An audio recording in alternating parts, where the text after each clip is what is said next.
call him Tiki, man, a legend for the ages.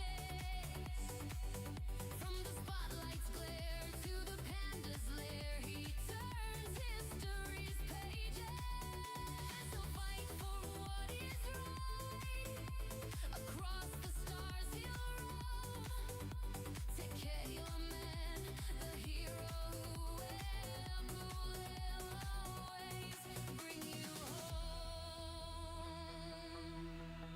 And when the fight is over, when the final shot is fired, he'll build a golden tower for the weary and the tired. He'll pour a drink for everyone and tell them with a grin, the greatest celebration is about to now begin.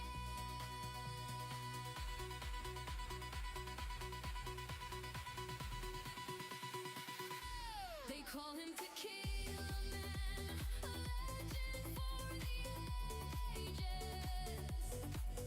From the spotlight's glare to the panda's lair, he turns history's pages. He'll fight for what is right. Across the stars he'll roam. Tequila Man, the hero will always bring you home.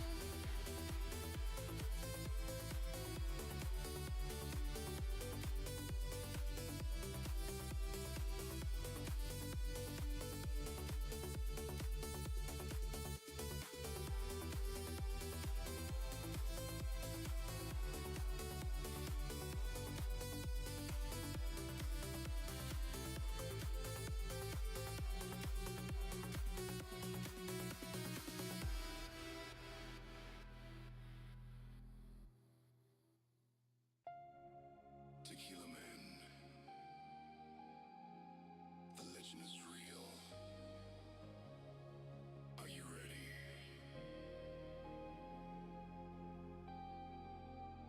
Neon glow, watch the scene in the light, laser green, spotlight burns, feel the stare, ice and lime cuts the Good morning, everybody.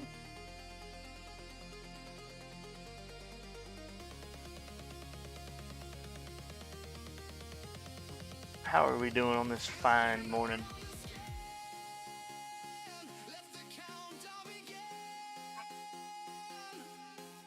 The salt, the lime, the flesh, the fire. He's the master of the night, of the night,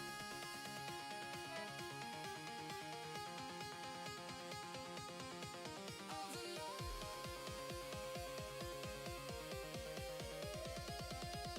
Here he comes.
In the silence after the fire,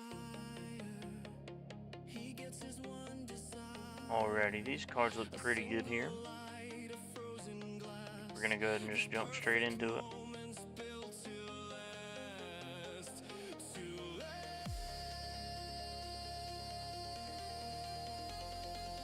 I thought about undoubling my damage a little bit more.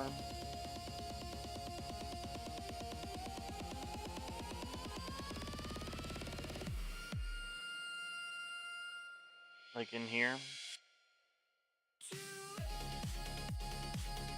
Thinking about doing like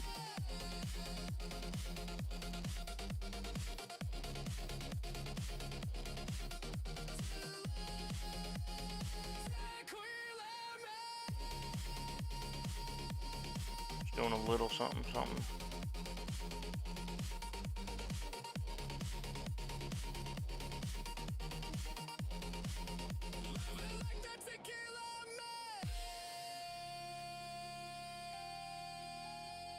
Another super early stream, I know, dude.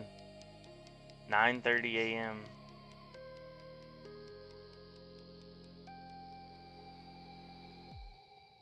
I'm gonna take my damage up to 2,500.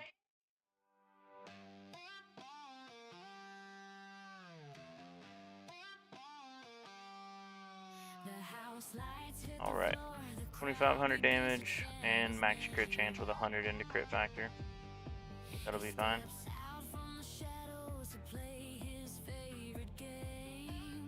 Leave all this other stuff down here.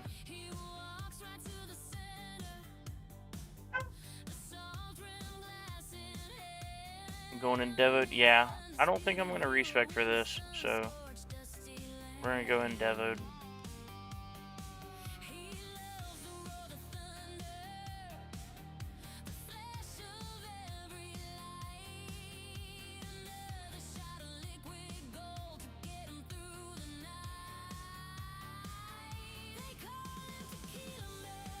That works.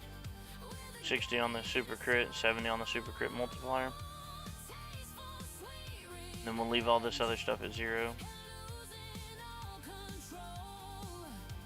Actually, I'm gonna throw 10. I'm in Champions.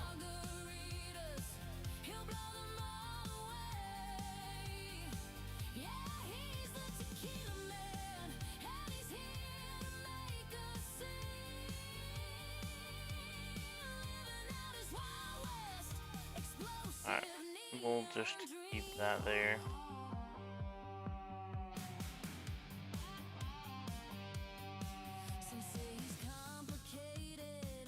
Okay. We are in Champions, so the only battle condition that actually matters for me here is the Thorns resistance and Orb resistance, kind of, and then a little bit of ranged ultimates. But we still have Firma, so wish I wasn't in a run right now or I'd join your bracket. How long you got?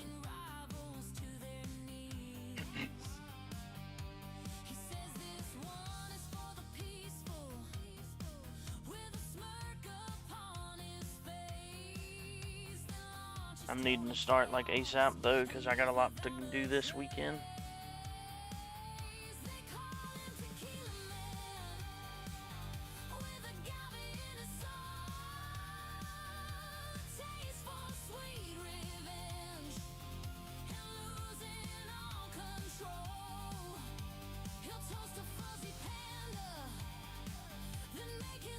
Oh, we're actually going to start the stream off with a little bit of gambling here.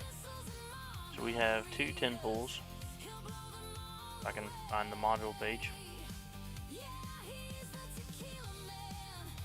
That's a lot of blue.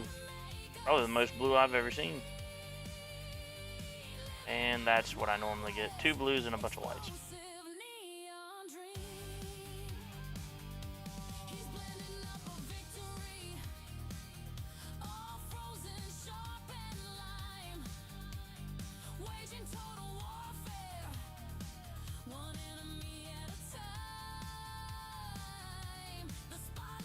We need 2 more sharp fortitudes for Ancestral. That is by far the biggest goal for the account.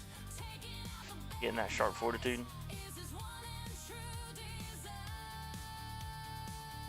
I'm also 1 dim core away.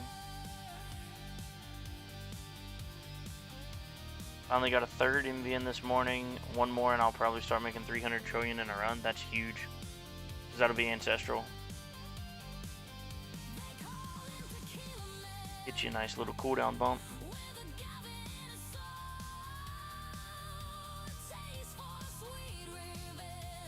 Alright, I'm gonna go ahead and just start. Well, we're gonna send it.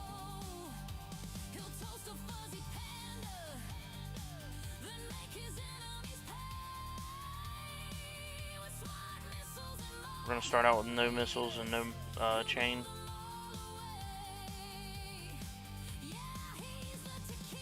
Oh, that would only be mythic. You're using a legendary MVN, dude? You are crazy.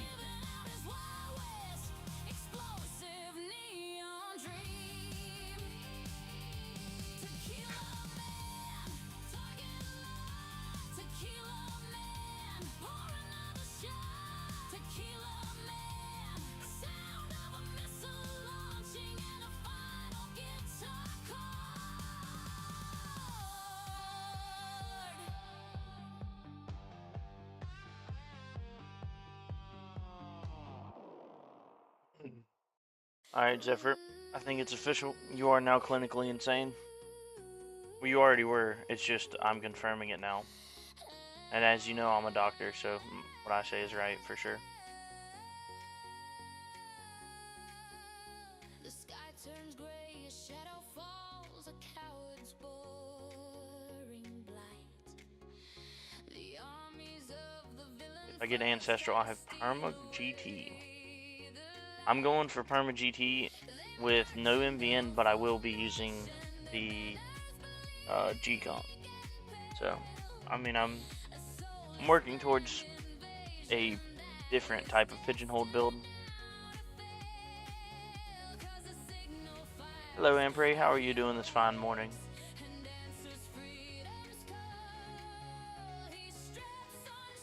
Good morning, you.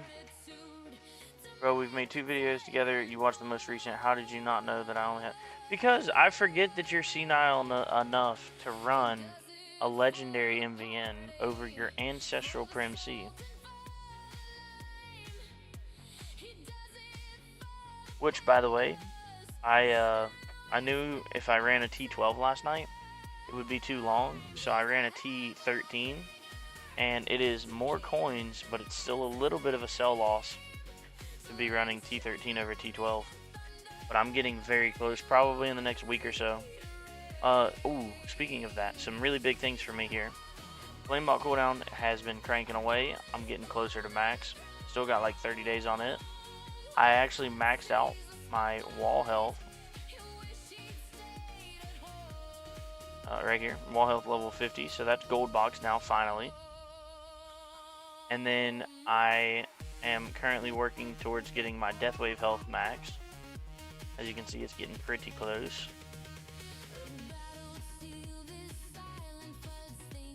And I finally slotted in coins per kill again. Hey, it did the bug. Okay, cool. I didn't want to show you all that anyways, but I finally slotted in coins per kill again.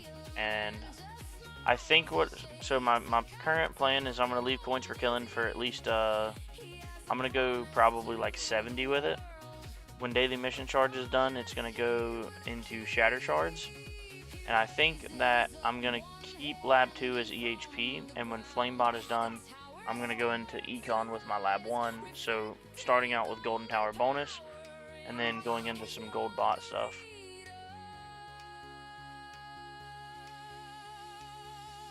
One and a half levels on Death Wave health. Same here. I'm halfway through level 29.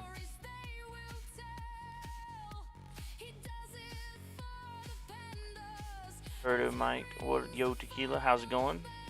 Good luck on the tourneys. Thank you, sir.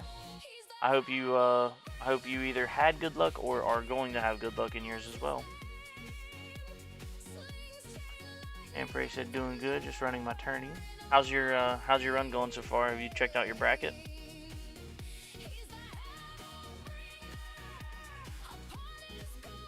I'm at the point of getting 1 trillion per run now, and like 22k cells per run, so that's nice. That's pretty big. Are you? Sounds like you're getting close to all of your lives on 3x now, yeah?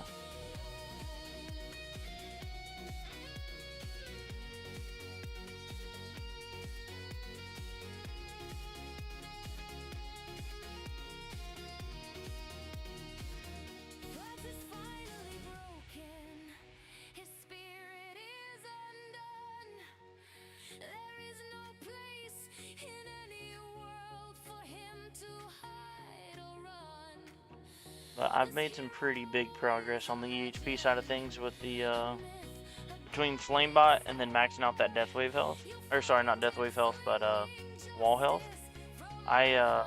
In farming runs with coin trade off, I'm big chilling at 13 little Q damage, enemy damage. Yeah, there's like 6 champs, all from 30 to 26. Everyone else is plat.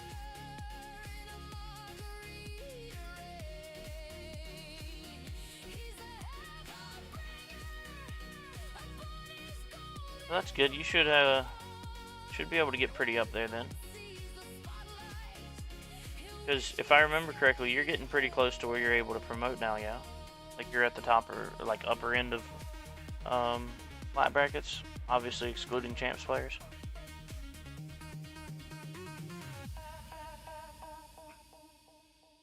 Running it after this run finishes, first time in Champions. Welcome, Berto. It's quite a bit of yo-yoing if you're anything like I was.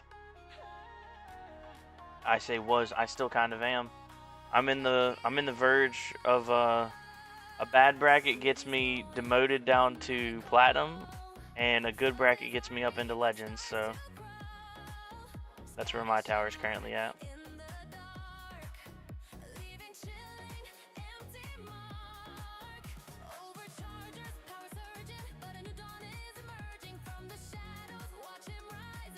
Close to 3 at 2x and 2 at 3x, not quite 100% uptime for 2 3x lives. Yeah, but you're getting there. Getting 5th to 8th. That's a good spot to be in because it's actually more gems if you stay in 5th place every time. But obviously I would always recommend promoting if you can. Because if you get a lucky bracket on your higher tier run, then you just make a lot more stones and gems. Even if you don't quite belong there yet, it's worth running the risk of getting a good bracket, in my opinion, rather than trying to sandbag for 5th place. Good morning, good luck on your tournament, buddy. Thank you, D-Bill. Have you ran yours yet?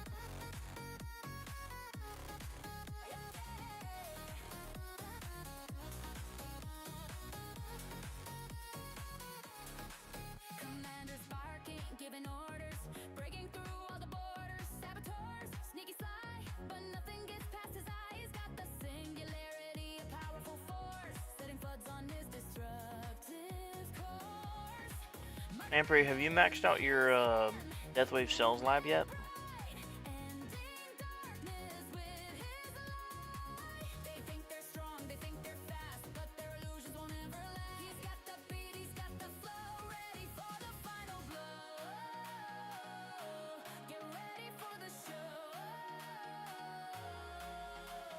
Y'all can't see me right now, but I'm head bobbing, dude. I love these songs.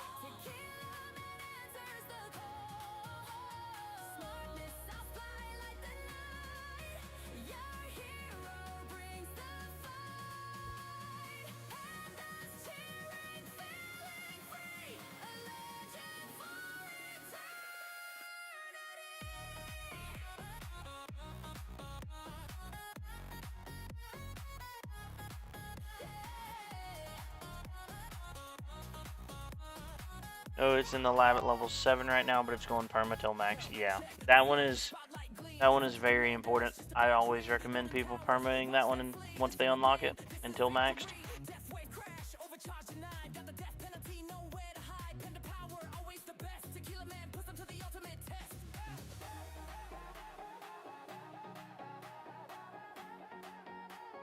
I'm hoping this thorns resistance isn't too bad. I'm probably only going to get a little over 1200 waves with it, because I'm still EHP focused and not running too much damage yet. Got 11th personal best at 1121 waves in champs. I had a modules problem. When I get better, I'll do better, I'm sure. Still, new PV is always big. It's kind of what I shoot for every tournament. It's a new personal best. You can't really help bracket luck as far as where you're getting in placements, but as long as you're trying to improve on waves. Graham Pong, what's up, y'all? How you doing today? Got wall fort back in the lab on my 3x lab too. That's huge. Wall fort's really important and it's really fast, but it's pretty expensive, especially early on.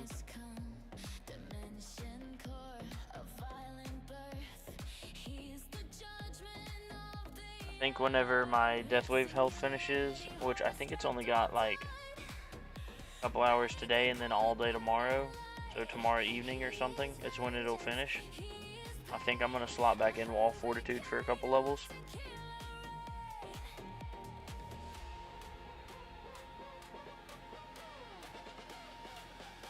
If you like the jams, you'll like Tiesto a lot. I don't know exactly what Tiesto is. Is Tiesto an artist?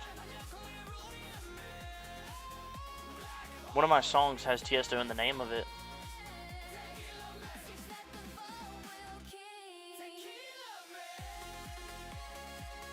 Yeah, but I'm making a little over 2 trillion a day. Yeah, you can afford it now.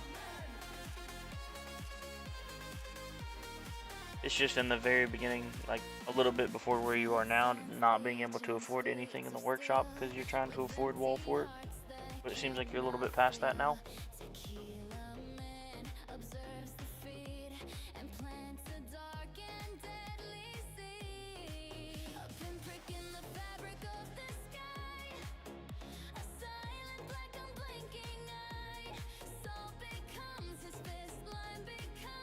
He's an EDM artist. I'll have to check him out.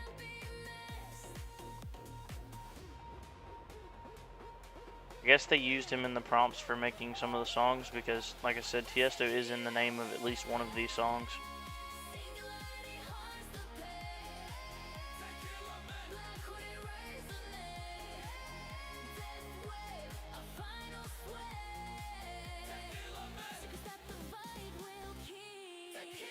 Oh yeah, I had wall fort at like level 4 for a little while.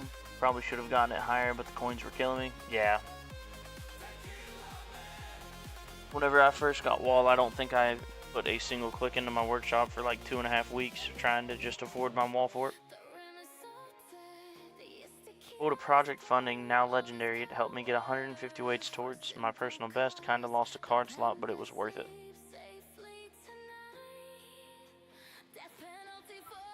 How do you lose a card slot with project funding?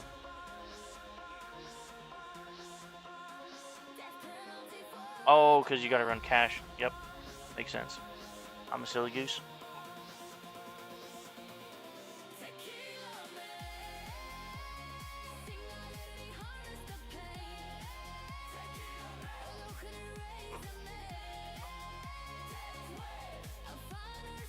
So, I finally got all of my animals moved up here.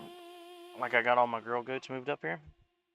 And today, we are planning on taking the tractor and making a dirt driveway to where I'm going to be building my house.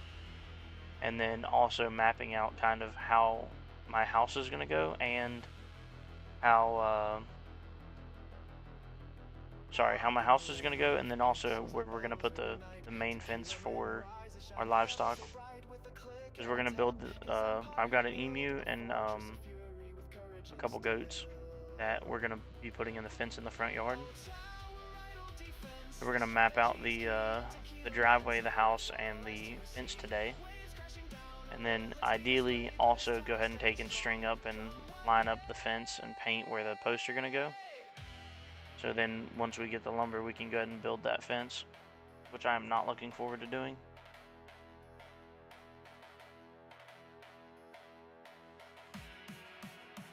But on a good note, today is the first day I'm waking up with no migraine in, I think, since Wednesday of last week. So a little over a week. A week and a half, actually.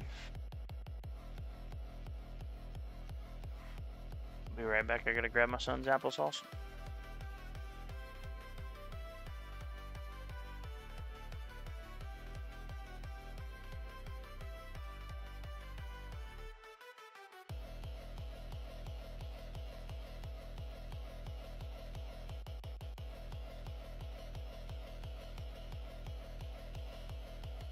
From humble beginnings, a single small post, to cannons and lasers, a powerful host. He gathers the gold with a masterful hand, upgrading defenses across a whole land. Oh, tower idle defense, the strategy's key, and Tequila Man's here for all eyes to see. Waves crashing down, a relentless display, but his tower stands strong, come what may.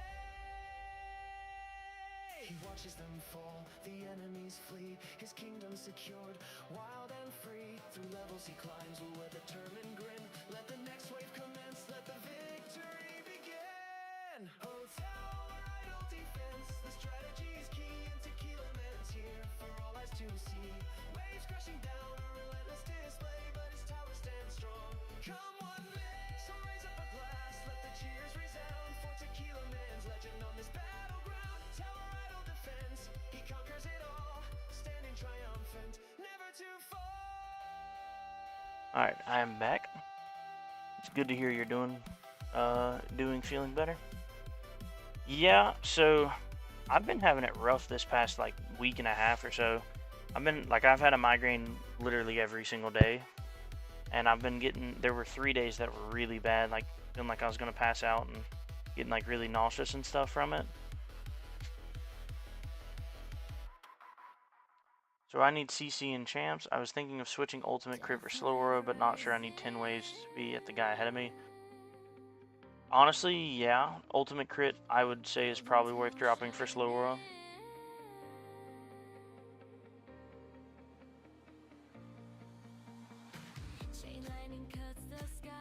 Even if you're relying on your chain and your damage from it.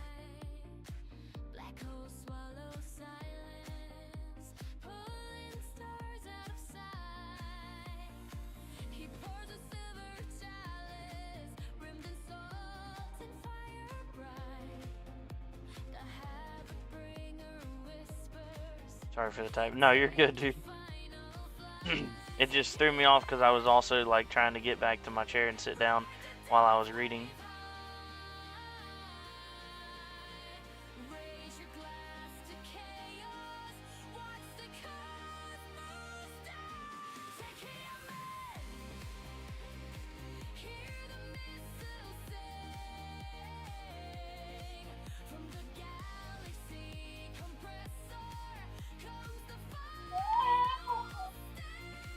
How do you achieve perma black hole in tournament? Yeah, so it's mythic plus G comp with the mythic substat for package chance, a 32-second duration black hole, and that's it. 32-second black hole with and wave accelerator card. So you have to have maxed wave accelerator card. You have to have no ultimate weapon duration reduction, and 32 seconds with. I have like about half of the lab for package chance done. So my package chance is 76.4. So that's mythic substat plus a little bit of that lab done. I think I have 1.4% on the lab or something like that out of the potential 2%. But I've got 2 extra clicks in it now, so my black holes are actually 30. That's not it. I also have to have a mythic or higher black hole duration, or Ancestral Black Hole cooldown on my core module. So I got lucky and I got the Ancestral Black Hole duration. Yeah. So if you have a Mythic G-Comp with as much package chance as I have, you need either a Mythic duration or Ancestral cooldown. And I got lucky, I got the Ancestral duration, which is even better, which means I get a little bit extra. Because the way that G-Comp calculates, apparently it is slightly better to have duration over the cooldown, the way G-Comp calculates it. I don't know exactly how or why that is, but according to the calculator, duration is more important than cooldown.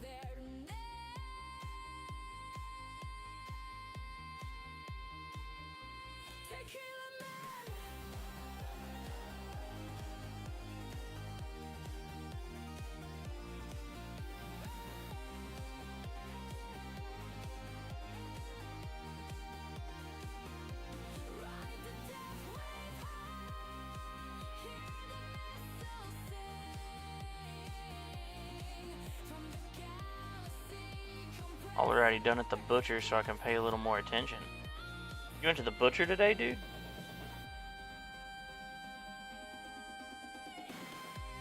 Does it ever drop out at all during Tourney? It does not, if you have the minimum of what I said. Now, I have actually went in and got 2 extra clicks in my black hole, so I now have 30... okay, no, hang on. 34... Yeah, so 32 is what I did have for the longest time, but to help combat the Ultimate Weapon Battle Reduction, I brought mine up to 36 seconds.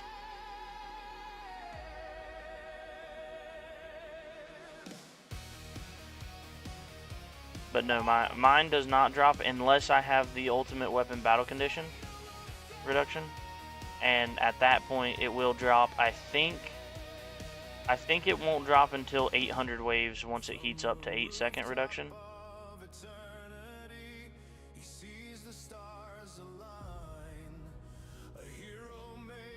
Yeah, I get 90% of my meat from the butcher. That's definitely the way to do it. Probably getting better quality meat, and it's almost guaranteed to be cheaper than trying to buy it from a regular store.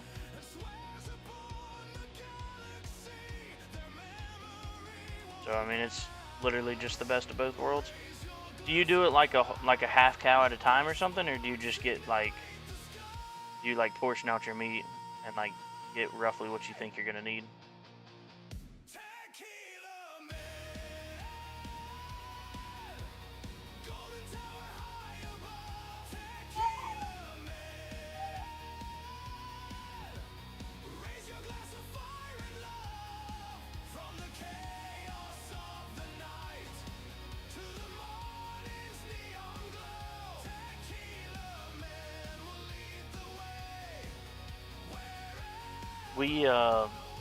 We're actually, so with our land, we're talking about doing some cows next year. Well, my oldest brother is, because we have quite a big plot of land that it's not even being used right now. That's just chilling. And right now it's basically just wheat fields. But we, or sorry, hay fields rather, not wheat. Hay fields. And we're talking about fencing that in and running cattle. And I'm likely gonna learn how to butcher them because I really enjoy it.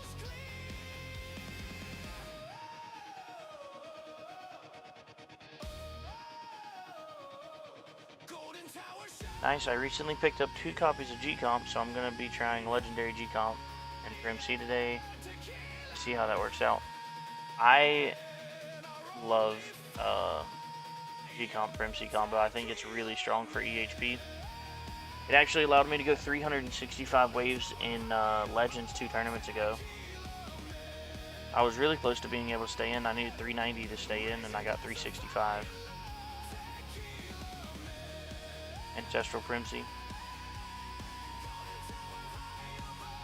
That's a lot of stones though, plus I don't have the modules to pull it off, just gotta keep pulling. Yeah, the only reason I would really recommend going Perma is if you had a Mythic or higher of Primsy. Primsy is what, my build completely relies upon.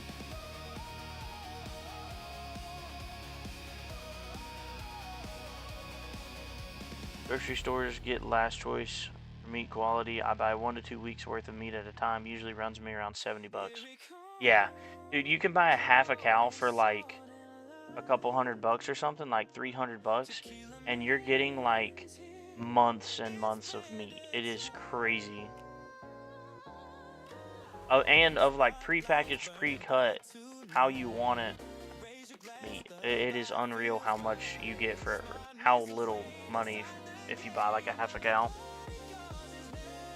I would put in several groves of fruit and nut trees. So my wife is talking about doing a garden, and once we have kind of a little bit more established of where we're building our house, we're likely going to do a decent sized garden.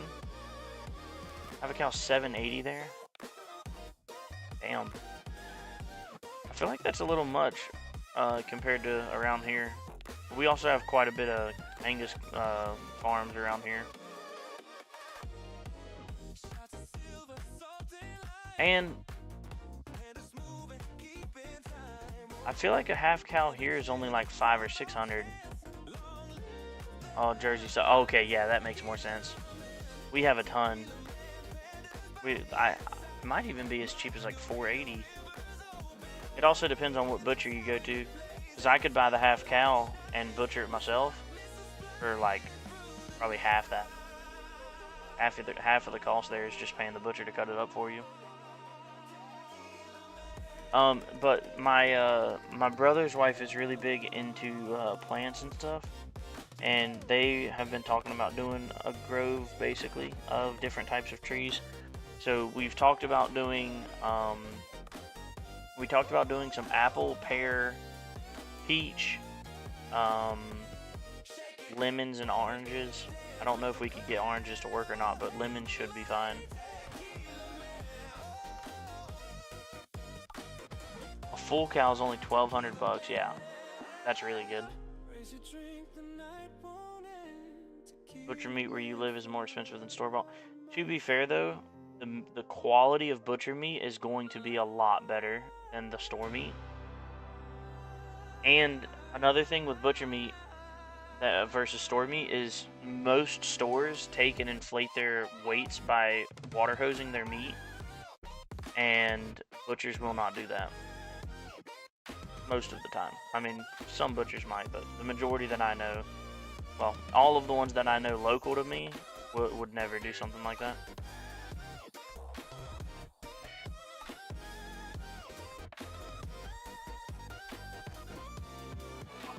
Have Ancestral Primacy and 2G comps, 4 Sharp Fortitude. Like I said, I just need a pull. Honestly, that's about where I'm at, D-Bell. I'm not much more than that.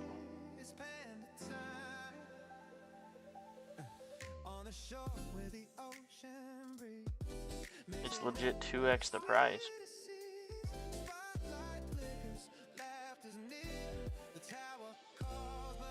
Where are you at, Ampre?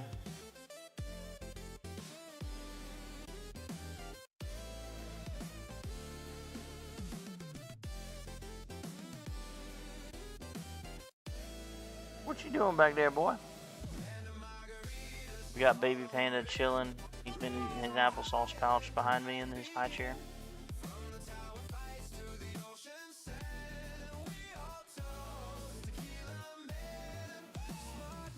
As soon as I got paid, I only had $100 left after the car insurance and my computer payment. Dude, I feel that. So I made the terrible financial decision to buy Battlefield last night, and my computer just barely does not have. I've got an i7 8600K, and it's not enough to handle Battlefield. I even went and turned down all of my settings, and the game was still kind of laggy.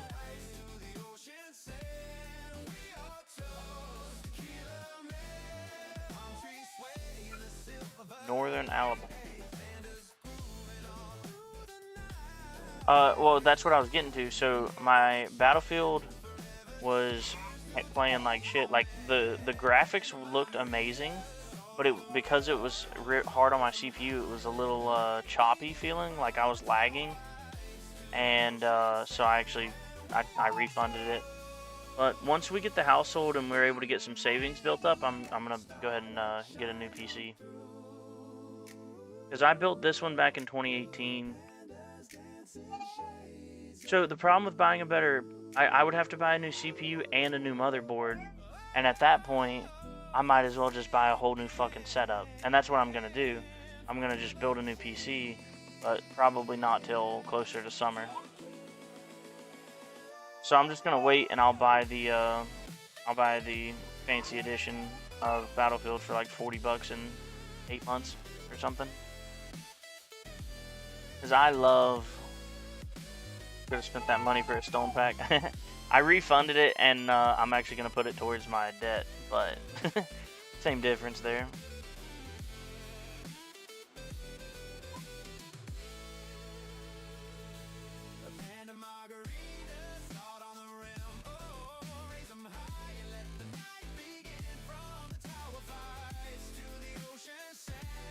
What drastic improvements have I made to my tower over the last 2 weeks or so that projected me so far ahead to get the panda skin and do tier 12 plus? So I got the milestones for tier 12 and 13 as well. And the biggest thing that I did was for my Legends tournament, I went all in. And so I actually promoted, so I got 1358 in champs just off of respecking. And so for the Legends League, we had 2 days left on the event, so I said screw it, and I respec'd my bot, and I put all of my medals out of my gold bot into my flame bot. So I had an almost perma. It was a little inconsistent, and that's why I actually died at 365 instead of later. But I had a almost perma max range 71% damage reduction on my flame bot, and that is a big part of what got me so far into Legends. So I did the exact same setup I am now. Kind of feeling tempted to respec, not gonna lie. Respecking really helped me. So my first run on Legends, I got like 260 or something. I respec'd, I got like 340, and then I basically just babysat the run a little bit better and had slightly better luck, and I got 365.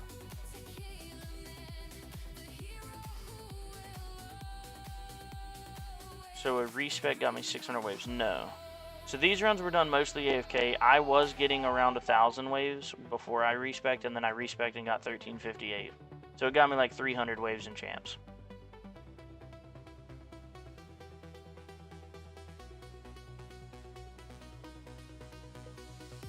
Do I know my growing zone? I don't know exactly what growing zone means. If you're talking about for the fruit trees, that is not my forte, buddy. I have, outside of paying for the peach tree, I have nothing to do with it. And eating the fruit, obviously. I'm gonna pay for the tree, and they're gonna grow it, and then I will enjoy the peaches off of the tree. But she is really big, like green thumb and all that. Like she's even bought plants and then like propagated off of them and stuff. But yeah, honestly, the big thing for here, so this 1358 was done with a respec. The Legends was done with a bot respec as well to get 71% on my flame bot. And it was too much of a coin loss, but before I respec'd out of my bot, I went ahead and got tiers 12 and 13 and panda skin off of 14. And I think I did, I went 245 on tier 16. I don't even know if I attempted tier 15, but yeah, I went 3k waves on tier 14, and I was big chillin'. I can now live, even with my respec, I can, did the 1350, yeah, so the last tournament and this tournament both have Thorns Reduction, and Thorns Reduction just lets the bosses build up too much heat for me to live, so they will eventually break my wall. So yes, Thorns Reduction hurts my build very badly right now, because I don't have hardly any damage.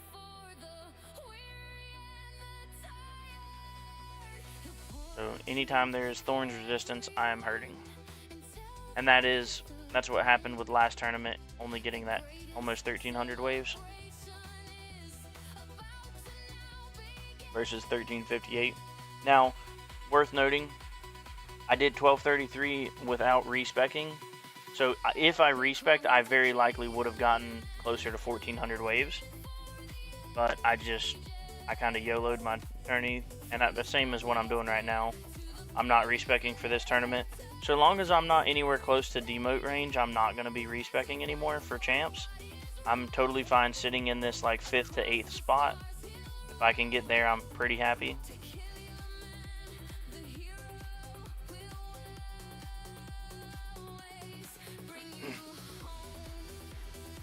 If you don't mind pre-built, you can affirm and choose the parts. That's what I did. So what I'm probably going to do some of them on affirm, Zephyr, but I'm going to buy the parts individually, and I can use affirm on the majority of the websites that I would buy off of. But the last time I did it, there were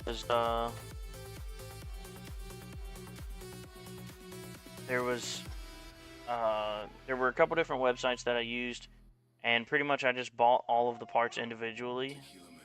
And I used I think it was PC Parts Picker List or something like that to make sure all of my parts were compatible. And I built the PC that I wanted, and then I spent like 2 to 3 weeks just waiting for something to go on sale from like 5 or 6 different PC part websites. And I ended up saving like probably $900 or something on my parts total, just doing that. And I'm planning on doing the exact same thing today, or not today, but in a couple months.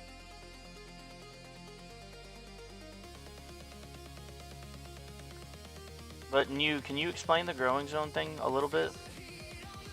Because I'm assuming you're talking about growing zone for the trees.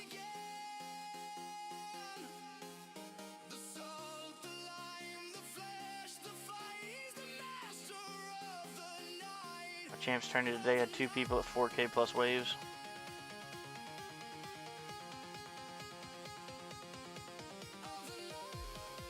Or are you just saying like the region of the country that I'm in?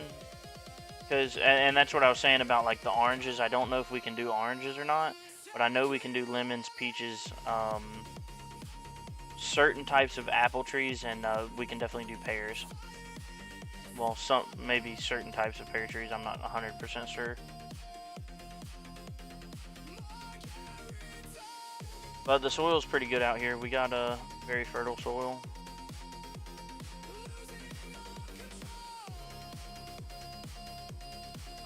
So it's $100 to $200, Zephyr. Well, every time that I've looked, it's a little bit more than that, like closer to about $250 or so. But I would rather. That's if you buy all the parts as is. Like I said, I was able to end up save over like almost $1,000 just in buying the shit on sale. Like I got at least one of my parts I got like 40% off. Plus I have certain things, so like I have an Amazon card, so I get 5% off on Amazon, or 5% cash back on Amazon purchases. So that's really big too. 5th at 1828 on champs. That is insane, Martin. Let's go ahead and take a look at my bracket actually, because that is not. I'm hoping my bracket's not like yours. That is crazy. Okay, so Toma's up there pretty good. Yep, tier 17. That's the main thing I'm looking for. I think I can beat Sunni no matter what. This person also almost has tier 17. Damn. Legends 13, this person's probably pushing pretty solid.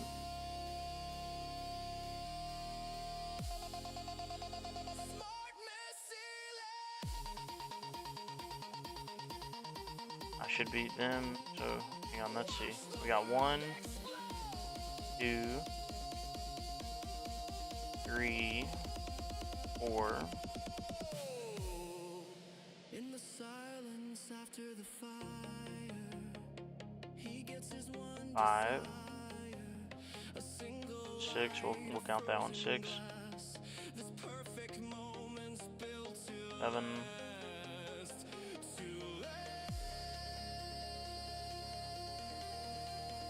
8, 9.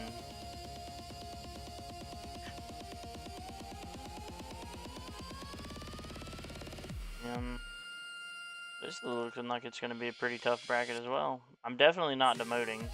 There's definitely enough people I can't demote.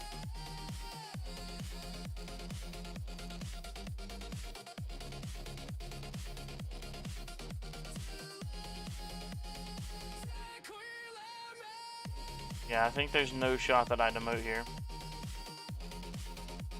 I am on Discord. I can join a channel if you need me to.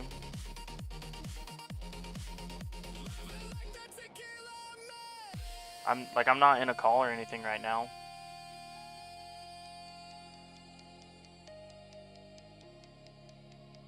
There's so many legends and champs right now. Yeah, I feel like champs has gotten a lot harder because used to you could promote with like 700 waves, 800 waves pretty consistently. Now, D-mode is like 850 on a lot of brackets that I'm in. The house lights hit the floor, the crowd begins to chant his name. He steps out from the shadows to play his favorite game. He walks right to the center.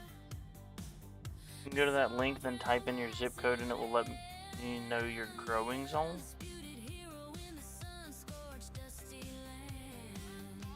What link? Where did you post it?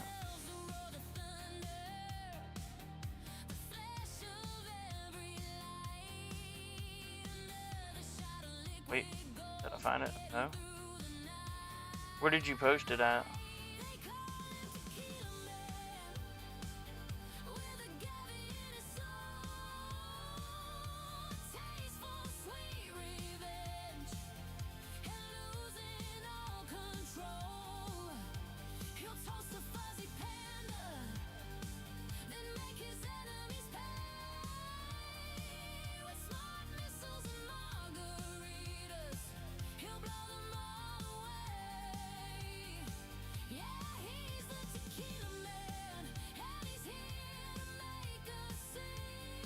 It says my growing zone is either 7A or 7B.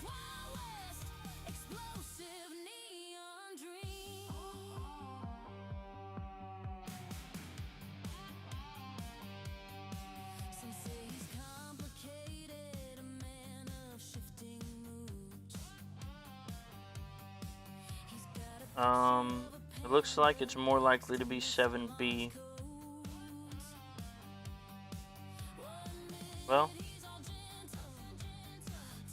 hang on, I'm looking.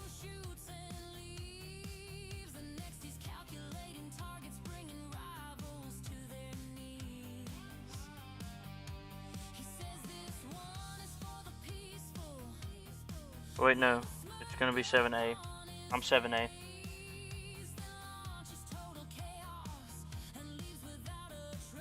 Definitely 7A.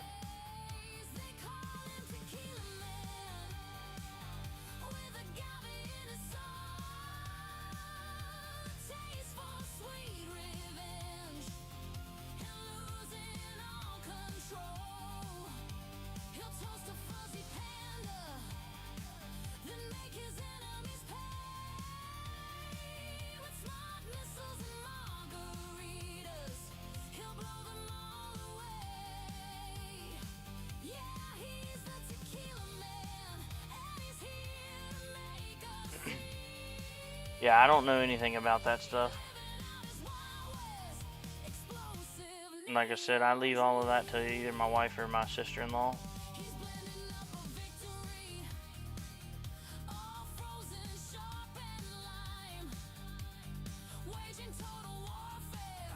That would be a little hard for citrus. Yeah, that's what I was saying about the oranges. I don't think we can do, but I'm pretty sure we can do lemons. Maybe a specific type of lemon tree.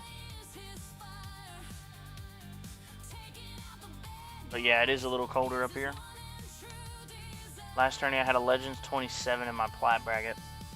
I had I think it was my last champs bracket. I had a Legends 5 player. Dude broke like 4K waves.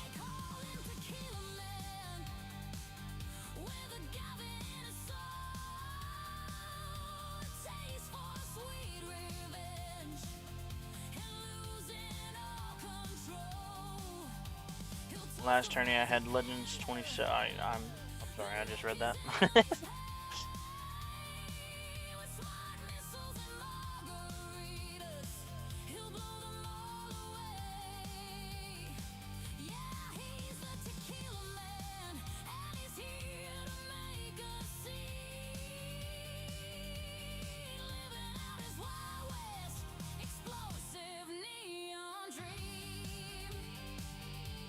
The more desirable citrus, you're most likely going to need to have a dwarf variety so you can bring them in for the winter. We also talked about doing a like a full-on greenhouse as well, which we could do the citrus in there. Maybe. I don't know how greenhouses work. I know there's specific plants that don't do too good. My Legends guy did 2400 and I think he just gave up because he was like 1K waves higher than second. So I fell asleep on, it was kind of funny, the fact that I went platinum into champs, into legends, but on my platinum I only went 1624 because I fell asleep on stream. That was a rough day that day. But I fell asleep, so I only got 1600 waves, and I was gonna rerun because I know I can easily get over 2K. But I looked and the second place was stopped at like 12 or 1300, so I just chilled it. Lemons and limes are more cold sensitive than oranges, really?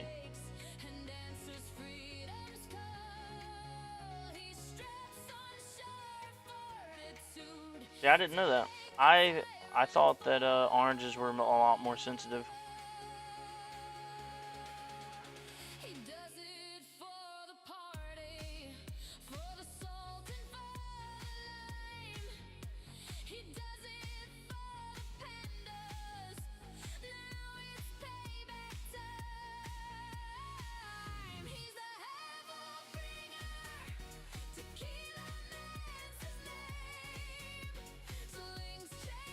Personal best is 1223.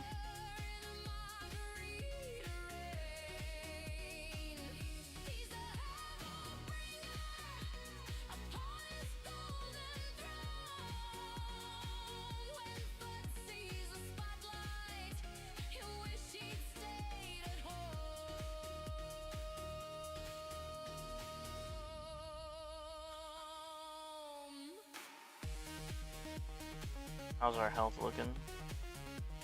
5x almost.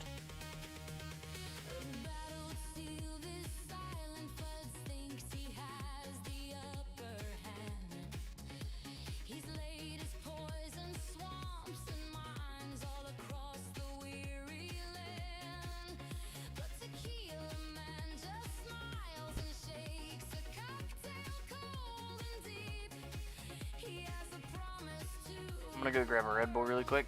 I'll be right back.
There's a few hybrids of lemons and limes to make them a little bit more cold hardy, but in your area you're definitely going to need a dwarf rootstock to keep them small.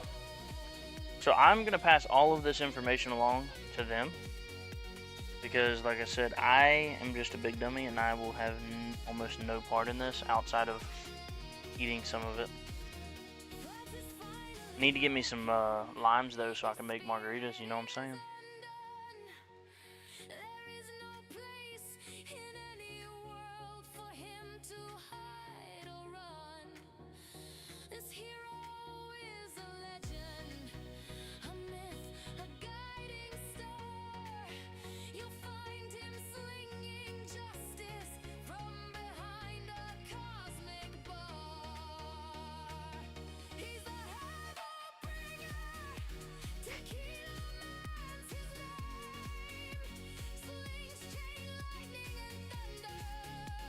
Completely unrelated, and you know anything about growing agave?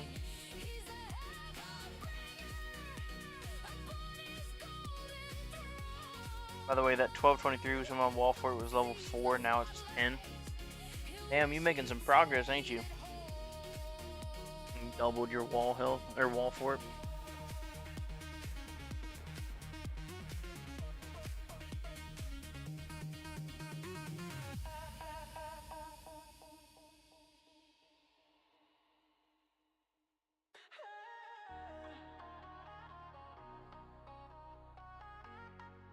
I didn't say that in you. That's all you, buddy.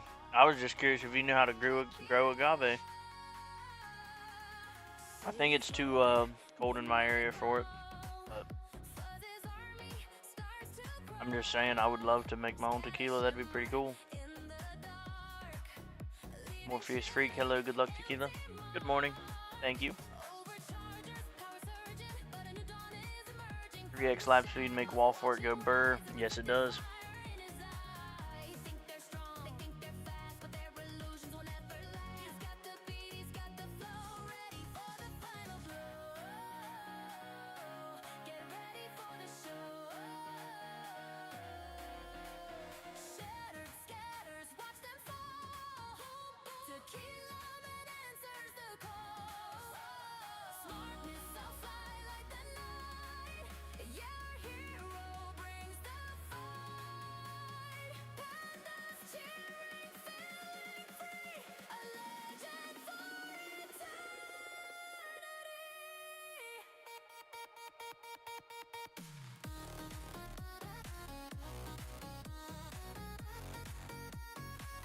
My wife bought me a red velvet cookie from Crumble Cookie, and that's currently my breakfast.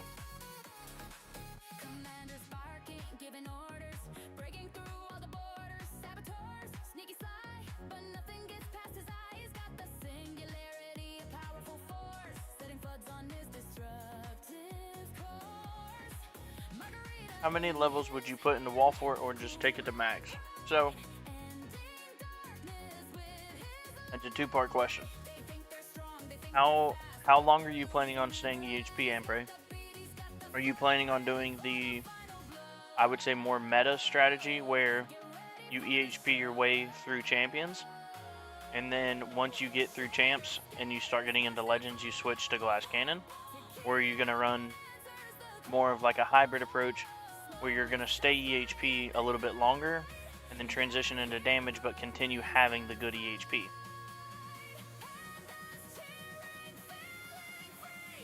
Like myself personally, I'm going to max it, but I'm also staying EHP the whole way through.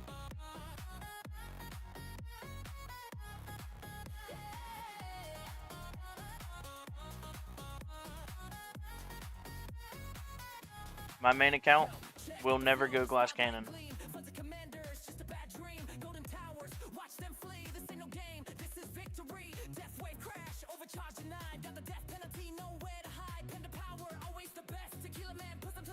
I plan to be doing EHP as long as possible. In that case, I would say just kind of max it as it makes sense to. If you use the effective paths worksheet, follow the EHP route on there, it's pretty good.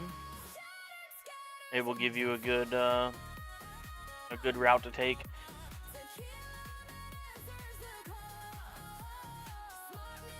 showcasing on the baby here. I need to do a video on this guy.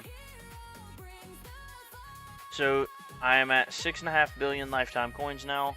I have been extremely neglecting my baby account, if I'm being honest. Like, multiple. I would say I'm maybe doing 10 hours of progress a day on the baby account, and that's it. And as far as modules, we are waiting on fodder to take our amp strike. Oh wait, no, we're not. We're missing one amp strike. Well, so we've got amp strike at legendary, and then we have all of the rest at epics. I do love my space displacer for the baby. And then I'm running a dim core right now, even though I don't even have a chain. I just wish I had sharp fortitude. Yeah, sharp fortitude is huge. So I actually was talking with Hopadillo in Spartan server, and he has been doing some testing with sharp fortitude, and apparently sharp fortitude is better at one rarity lower, which is what I thought was the case, but he's actually like testing it, and on his account sharp fortitude is better one rarity lower until there is a higher than 15 module level disparity, with both of them being rolled to their best stats. So that means if you have ancestral with ancestral subs, then mythic sharp fortitude with mythic subs is going to be better until you have a 15 plus level disparity.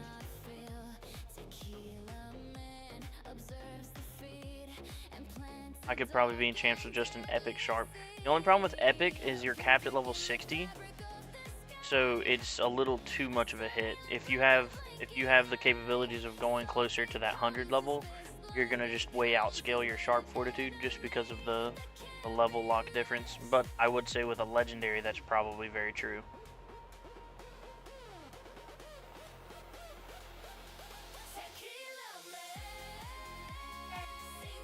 No, don't wipe your nose on your shirt. Go get toilet paper. Oh. But yeah, the baby. So I'm also rocking G-Comp, but I don't really care about it. I'm likely gonna switch over to this BHD because I am running free ups. So I'm gonna switch over to BHD on the baby, but I just haven't done that yet. I think he dumped him in that hamper. He didn't mean to. He went to pick it up and it fell.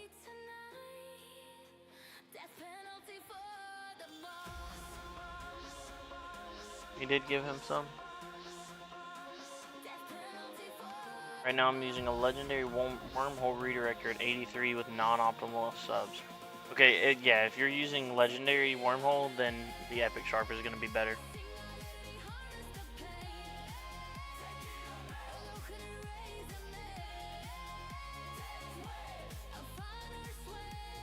I didn't know if you had a mythic or not, but if you're only using a legendary wormhole...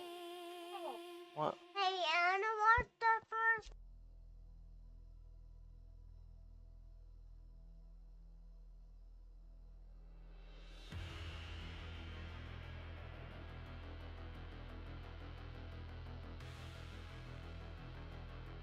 Sorry. Yeah, if you're running a legendary versus an epic, I would definitely say the epic is going to be better, unless it's a good legendary, like very possibly wormhole redirector or space, or sorry, not wormhole. Wormhole is useless. Space displacer or anti-cube portal might get you better, or negative mass projector. Probably negative mass projector being the biggest one for EHP outside of sharp. Honestly, my main account's the same way. Daddy.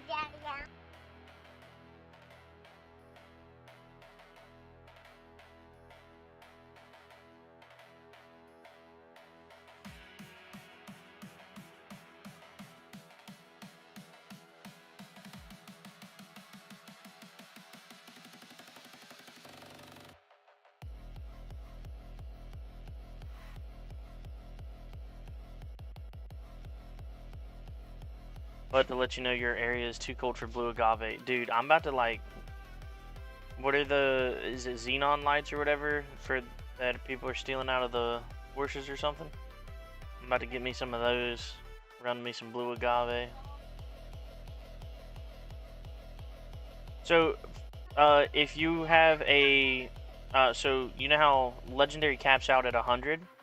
So if you have legendary sharp fortitude at level 100 versus a legendary, or sorry, a mythic plus specifically at 115 or higher. For legendary to epic, I think the epic sharp fortitude is going to be better. But for mythic to ancestral, or sorry, mythic to legendary, legendary sharp fortitude at 100 beats out a mythic plus. I think he's using an ACP at 115.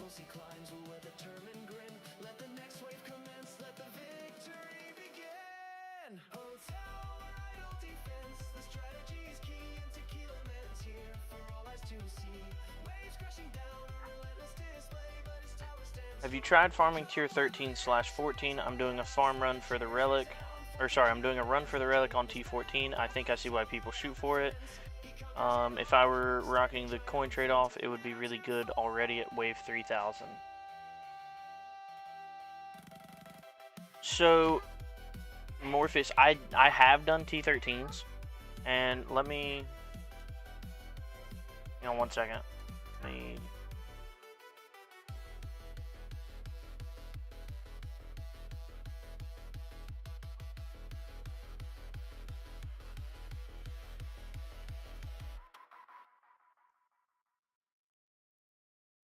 Death wave rising.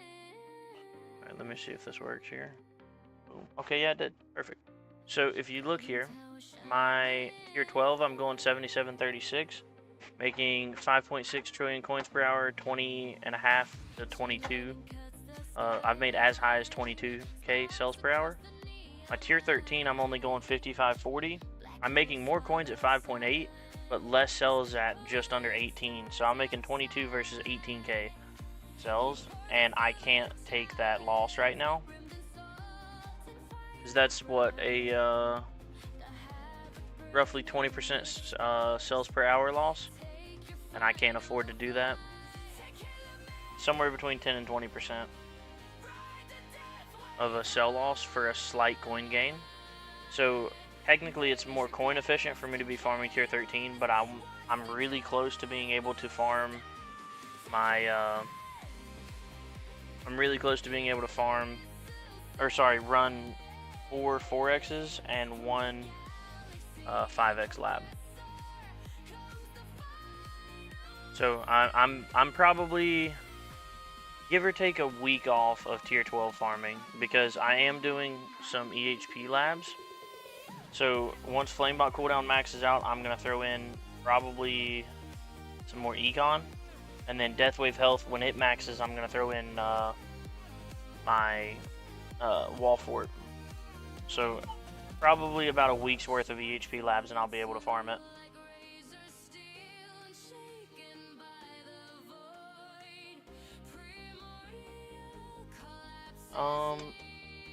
But I'm getting very, very close to being able to farm tier 13. And that, like you said, that coin multiplier is huge, because my coin multiplier on tier, it's like almost 100 more.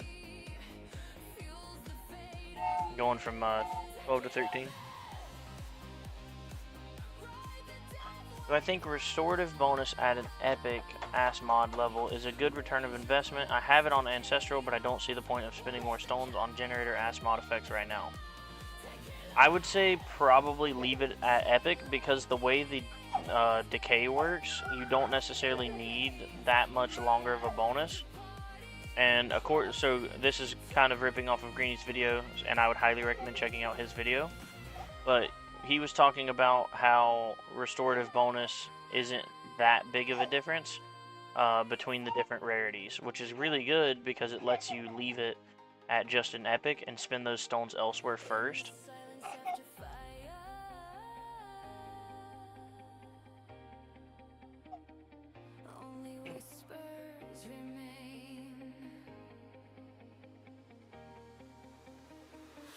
He's like a 1.5 feet away from him. Does blue agave get huge? Are you telling me or are you asking you? Because I have no idea.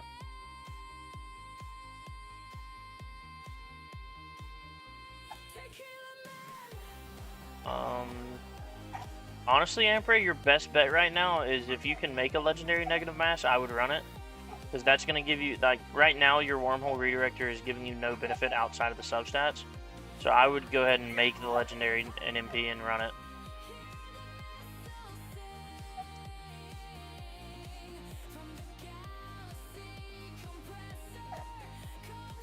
Just like how Space Displacer has a good ROI at Epic for armor, yeah. Yeah, there's a lot of benefits to just leaving it at Epic because outside of, I mean, honestly, even the core mods and generators, or like all 4 of them, you really don't need them past an Epic for a long while because a lot of the ass mods that you'd be running are really good value even at an Epic. Like you run, if you run Dimcore as your ass mod, like that's already going to give you a huge bonus.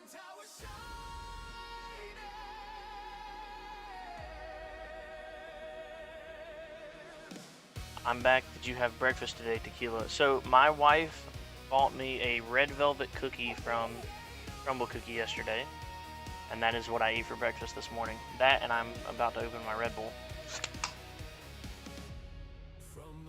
And I think she's gonna cook me some breakfast here in a second.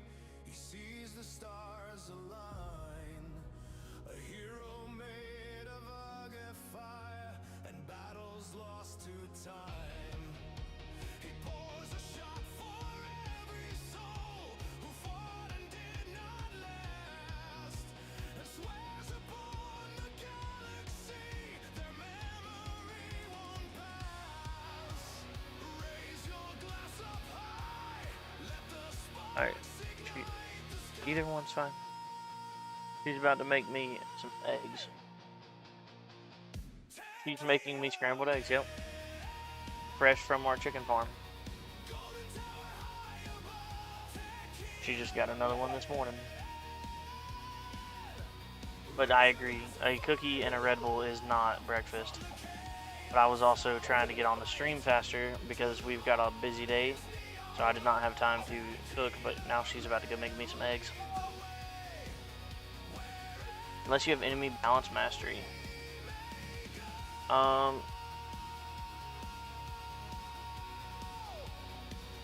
Enemy balance doesn't affect the restorative bonus. Because you don't get packages from killing elites, you only get packages from the waves and from... you get it from the waves and from bosses.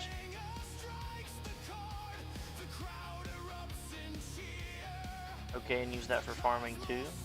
Yeah, I would run negative mass projector for farming because it's the only other mod that really gives you any form of good EHP. Like it's gonna let your orbs just kind of hit stuff and reduce them, specifically for rays. And then sometimes as any enemies are coming in, they'll just get hit by your orbs. Oh, okay, I'm sorry about that, Martin. I'm trying to catch back up.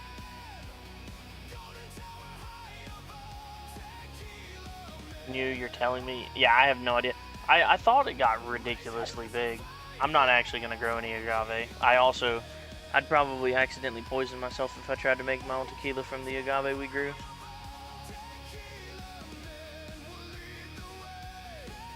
Put project funding on as ass mod would need to be maxed out though, right? Yeah, so project funding, if you're trying to run damage, then you would want to run project funding as your main mod. And then run either, so like the meta right now for most glass cannon builds that I've seen is project funding as your main mod, and then either the new mod restorative bonus or what's it called? I'm gonna forget, so I'm just gonna look it up. This one, Pulsar Harvester, as your ass mod. And once again, Pulsar works even at an epic.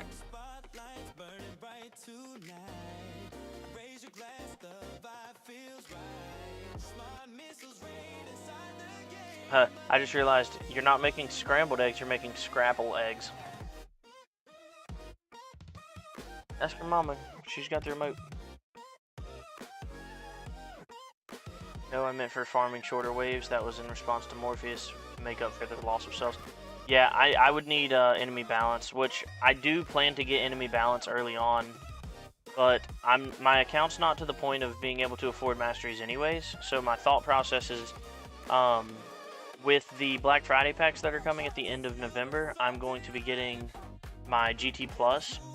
After GT Plus, I'm going to put a couple of clicks into my GT cooldown, and then I'm going to save up and start buying my masteries. And I think the purchase order that I'm going with is Wave Accelerator first, RPC second, Health Regen third, and then Enemy Balance fourth. Because I want pretty much all of those like immediately.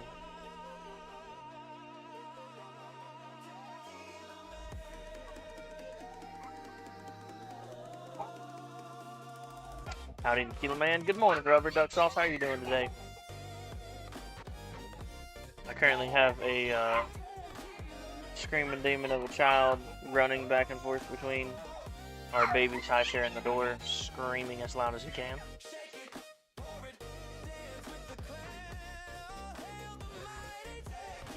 I need to test T12 again. I am now running almost 11k waves in T11. Sounds like you should definitely be on T12 there, Zephyr. I'm farming T12 now. And you have almost as much EHP as I do with me running Prim C. I was thinking of using G-Comp main and project funding ASMod for now, since I don't have enough duration and cooldown reductions to keep perma everything with BC. They go minus 10 seconds. So, if you're...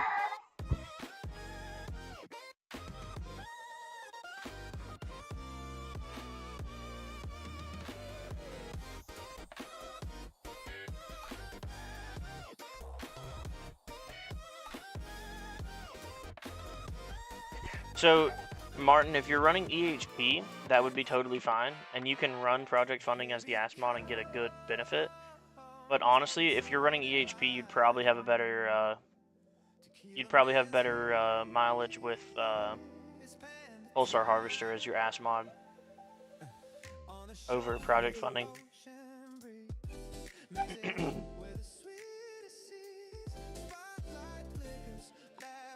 Rover says, I'm mostly lurking. I have the stream in my ear while pulling fiber today.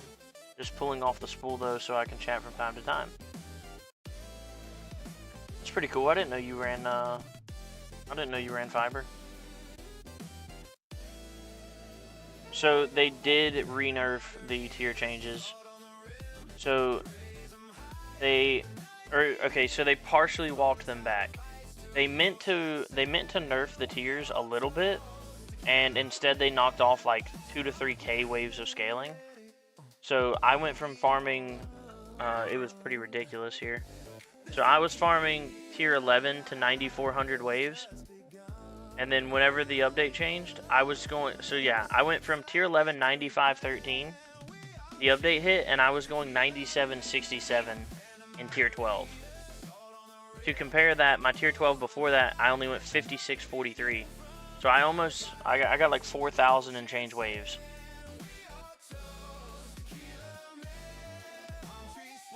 It was pretty ridiculous.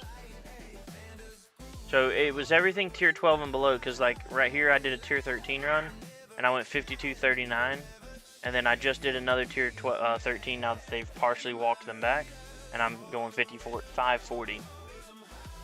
But yeah, you can see here the drop whenever they fixed it. I went from tier 12 9568, and then my next run was tier 12 to 7k.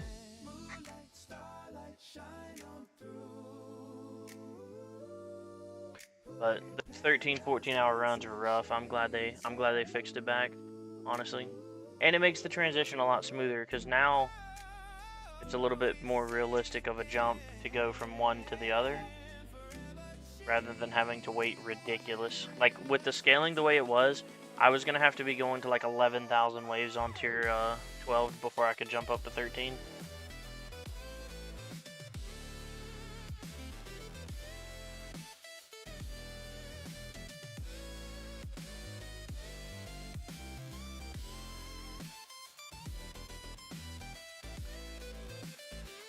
rubber. I set up cones for the guys who do that. LOL. Zephyr is a safety guy.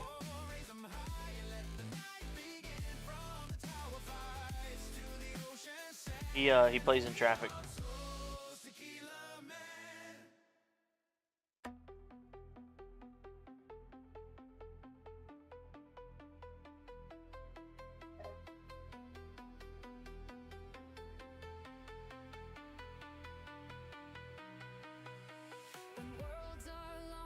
And heroes fall, and darkness claims the day. A shimmer in the fabric of the cosmos lights the way. He steps out from the multiverse, the nexus is his door. A legend whispered on a billion planets, and a million more.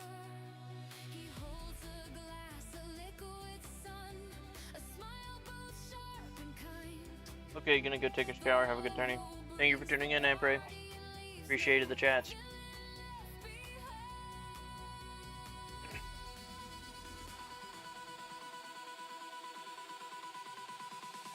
How big does this agave plant get now? You got me curious. I like to play IRL Frogger for a few hours at work after we set up.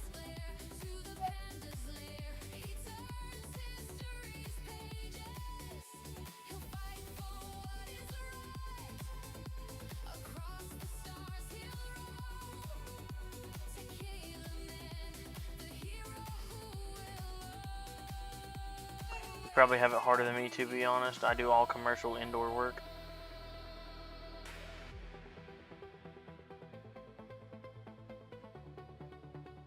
Honestly, I've seen some really shitty setups though, to where some commercial indoor work was rough. Like, you should have seen the dudes that were doing, they were the ones doing the wiring for the air conditioner that we got at our office. The people that we bought the building from had that thing set up in about the worst way I could possibly imagine.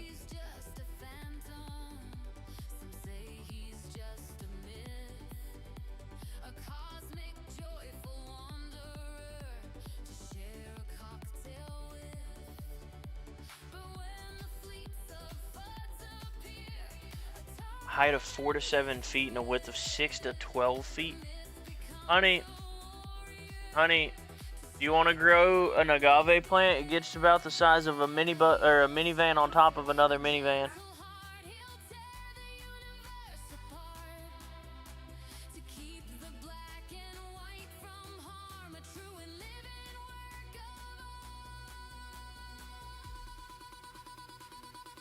She yelled at me for not helping her more with her animals. She said no.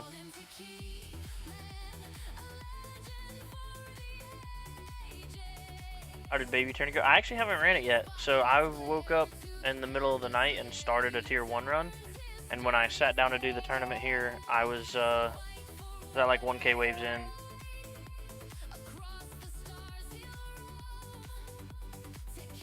You better make me some tequila if you're gonna grow agave. So it is too cold for me to grow agave myself. And as I already said a little bit earlier, if I tried to make my own tequila, I would likely fuck it up and like end up poisoning myself or something stupid. So I'm just gonna let it stick to the people who actually make that stuff for a living. Don Julio treats me right, you know what I'm saying?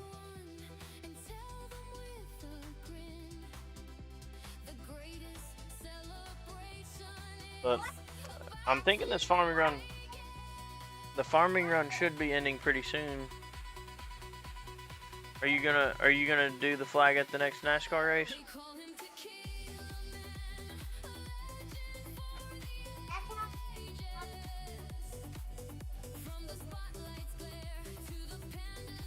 That's why I'll be your taste tester. Zephyr, I don't think I would trust that.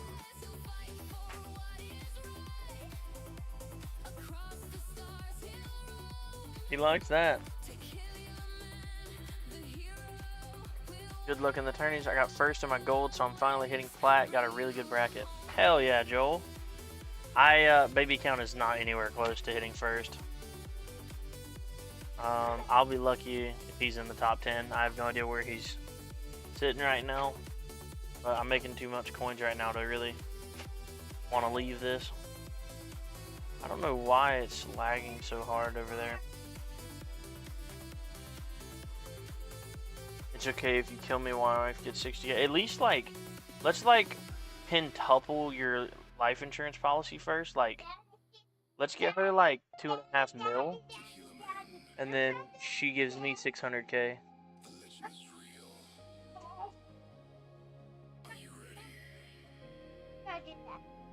Look, you go like this, and you go.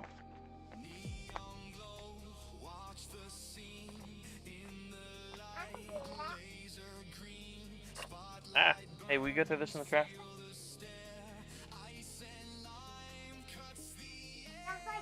Yep. Hey, turn your wrist. Go like this, look.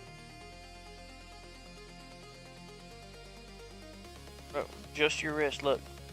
When you do it, so swoosh and then turn your wrist. Make it go forward and backwards.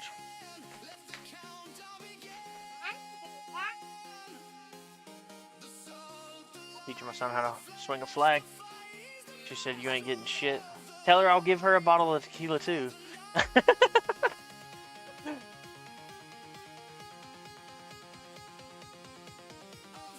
Gotta head into work. Good luck on the stream. Thank you for stopping in, Joel.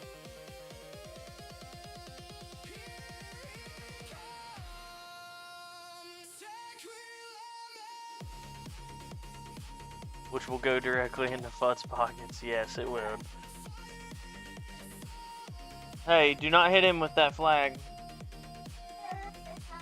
No, you don't hit him with the flag at all, because you're going to mess up and accidentally hit him with the stick.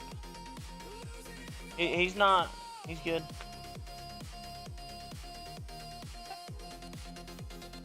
He doesn't drink. Honestly, I don't drink much either.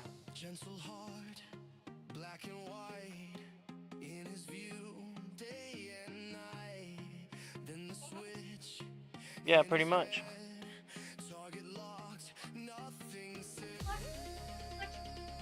You know, do you guys know how much stones worth is the Black Friday sale going to be?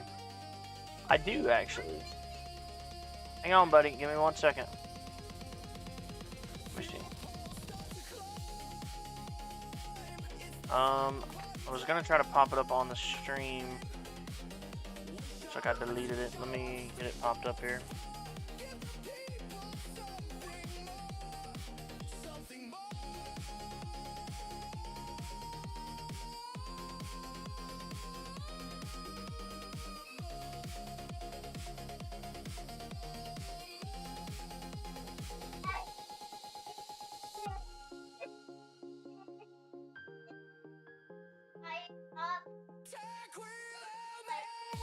Where did I put it?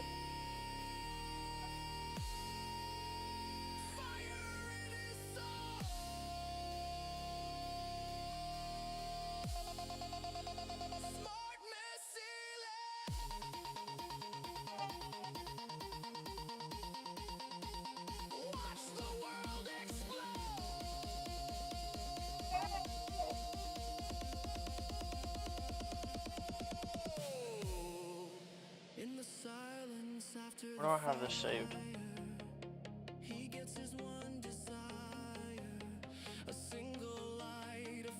The massive blue explosion is Flamebot.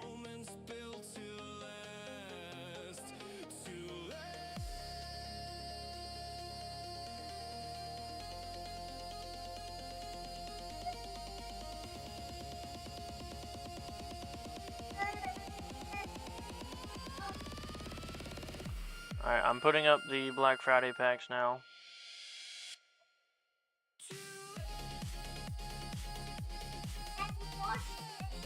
Hang on 1 second, buddy.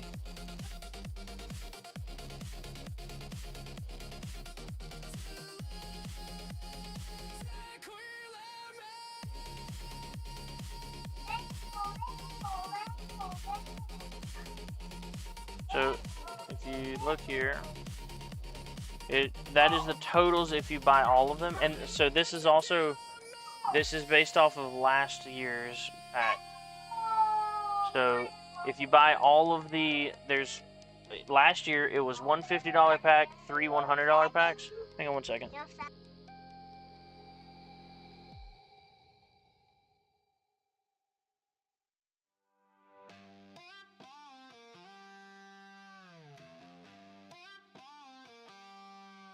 The house lights hit the floor, the crowd begins to chant his name. He steps out from the shadows to play his favorite game. He walks right to the center. But yes, it is a lot of stones and a lot of gems. And the other good thing is, I'm sorry. The other good thing is, I priced it out. A regular stone pack is 12.5 stones per dollar. If you buy the $100 packs, if the $300 packs here in the middle are, I think they were 13 stones per dollar, so they're a little bit better than the stone packs, and you're just getting a free 1,000 medals. And then the $50 pack is actually the best value at 14 stones per dollar. So pretty much you're spending the $440, you're getting that much worth of stone packs. And you're getting pretty much slightly more stones than you would from stone packs, but also getting a free 4,400 medals. Yes, if you bought all of November packs, it would be that. Thank you, buddy. Just brought me my scrambled eggs.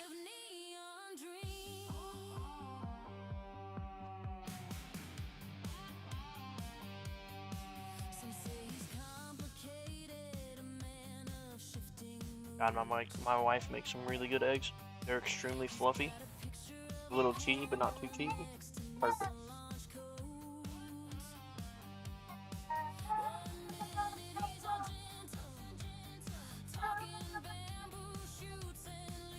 $4,400 medals will get gold box maxed out. Yeah, dude, I bought almost all of the event passes since they started doing. Well, I bought every single event pass since they started doing the premium relics, and I only have like 18,000 and change stones on my medals rather on my account. Maybe 19. Either way, I have less than 20 for sure. So that 4,400 medals is basically a quarter of my lifetime medals.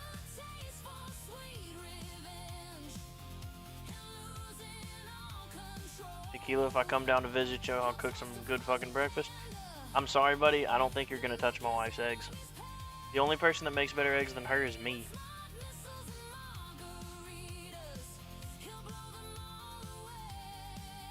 But I'm definitely down. I'm down for a cook-off here.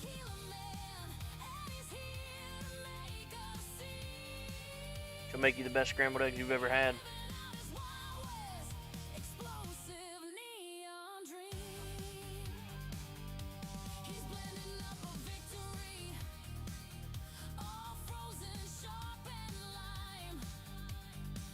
I make some pretty good eggs. I don't know how to cook anything else just about, but when it comes to eggs,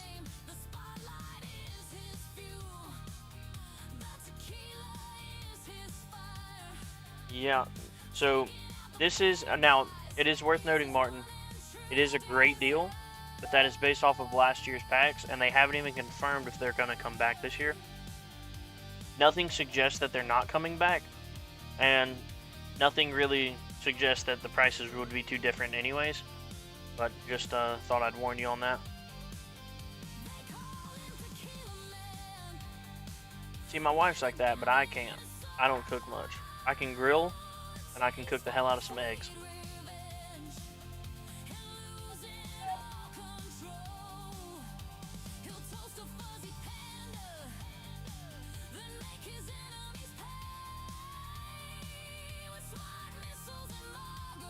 Budge wants his money, so he does. And I will say, he's going to get it if he puts these Black Friday packs out, because like I'm not able to buy stone packs or anything like that. but I will be buying these Black Friday packs.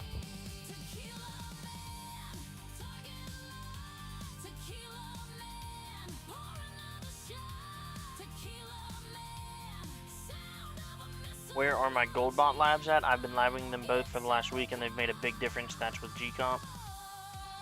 Yeah, so mine are pretty bad actually. So I have a lot of room to grow there. I hate that it's lagging as hard as it is.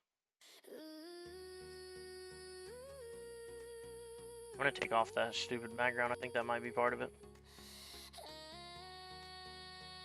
Okay, so I have gold bot duration level 5.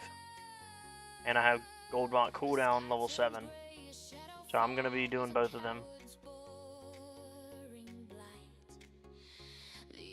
Zephyr, I will provide everything. You are more than welcome to come down here and cook anytime you want, buddy. I am down more than anything you've ever seen.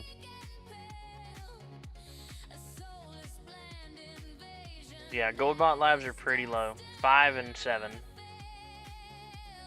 And cooldown's quick, actually. That's really fast. Holy crap.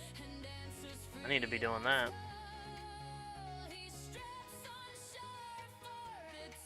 But right now I can't. I need Flamebot cooldown to go max because I need the consistency of it. And then Deathwave health is almost maxed. I'm planning on scaling back my spending a bit. In November I'm probably only getting the Black Friday packs. Yeah, I'm definitely getting Black Friday packs. And I don't think I'm getting anything else.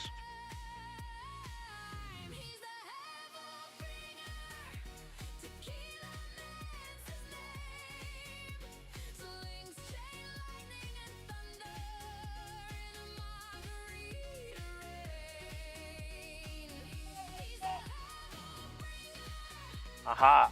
I think I figured out what was causing some of that lag. What's up, buddy? What is that? What kind of juice?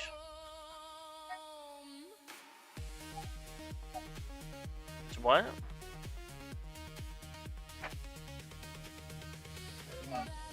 Popsicle one?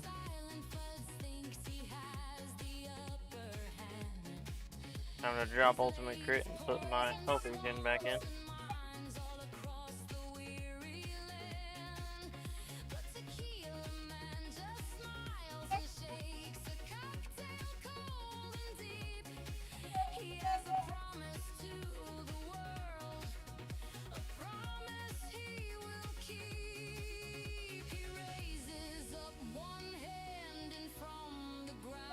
I'm planning on scaling back my spending. Oh yeah.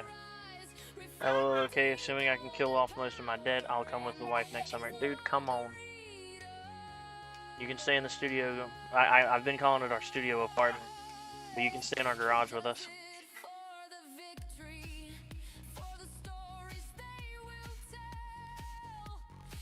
We won't have a house by then. We'll still be in the garage. I need this damn farming run to end on my baby account because I need to run Tourney on him.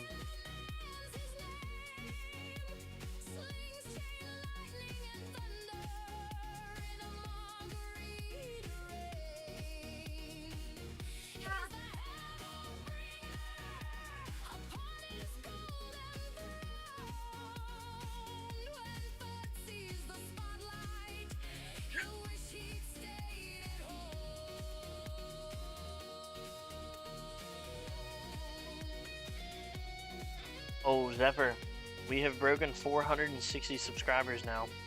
You're getting very, very close.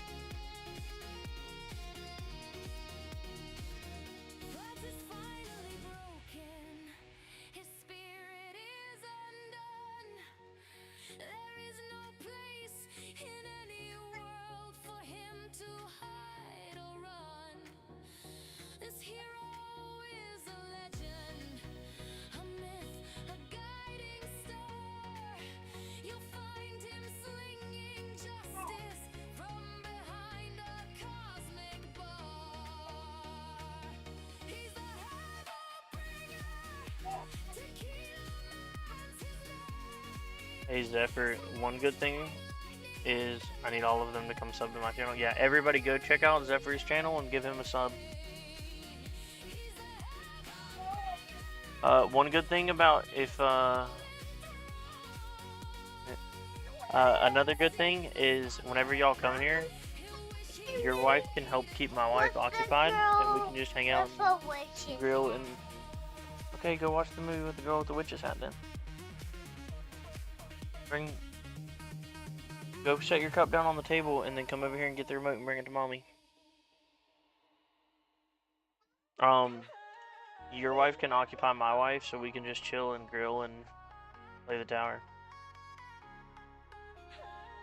We have a whole ass farm now. We've got like, I think we've got 12 or 13 chickens, and then we've got 8 goats. There's plenty for them to do.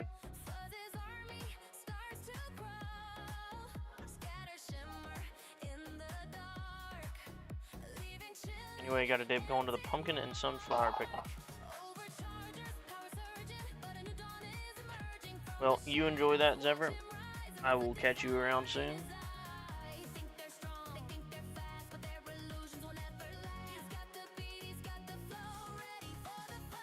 I'm probably only going to go another about 300 waves or so. Am I your mama? We'll bring it to your mama. I can't. Look, I can't see the screen.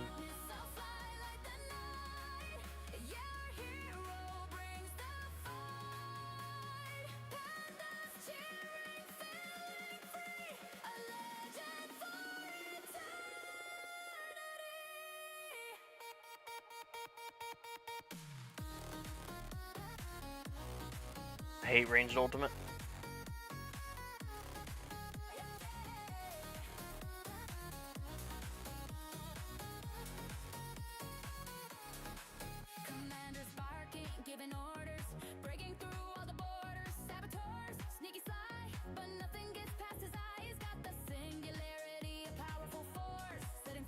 With Asmons, did you can possibly spawn 3 PS? No, you can actually spawn 4. With, if you have all of the stuff for it, you can actually have 4. You can have 3 perma and have a 4th one spawning. I think Greeny has that right now. He has 3 perma with a 4th one every once in a while. Which is just insane. And did you know that with Chronofield Plus, as it pulls it out of the first swamp into the second, it can re-proc the swamp stun?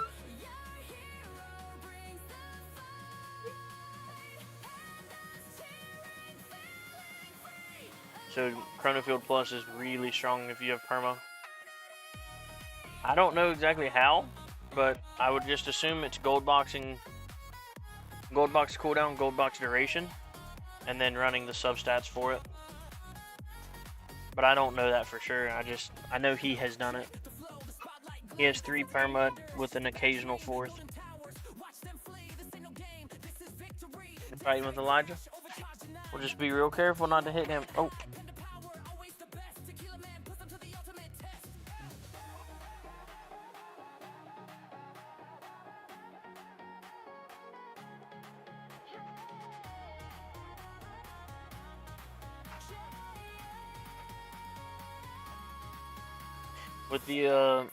With all of the stuff with Asmods and all of the new like substats and stuff, I think that there's a lot of crazy things happening that used to not be beneficial.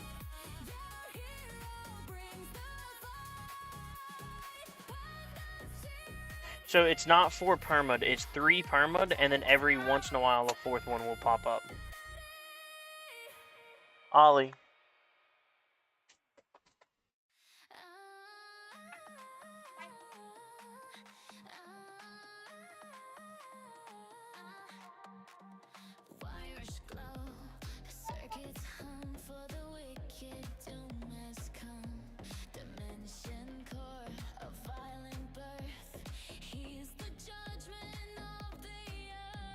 Do you know what gold box cooldown and duration is without me looking it up? Because I can look it up if you want me to.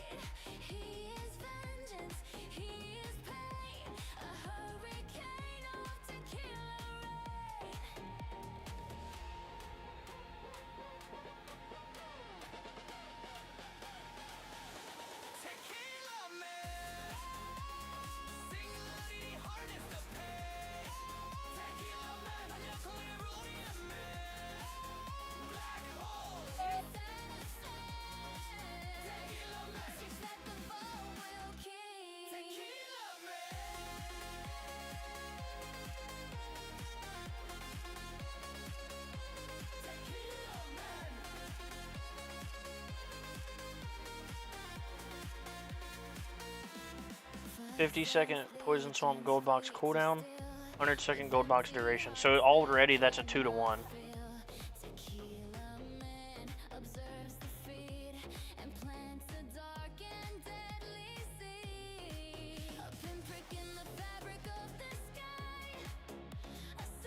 Ancestral was minus 10-second cooldown and 10 duration. So that would mean with both of them maxed, I don't know exactly.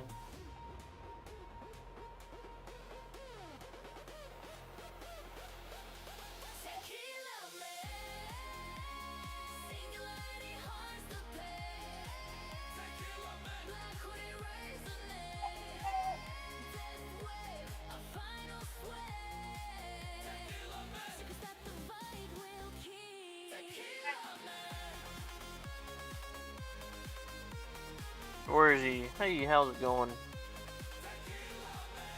I'm doing pretty good. I'm big chillin', and we're getting close on 1,000 waves. It's 50 minus 20-second CD and 100 plus 20-second duration. Yeah.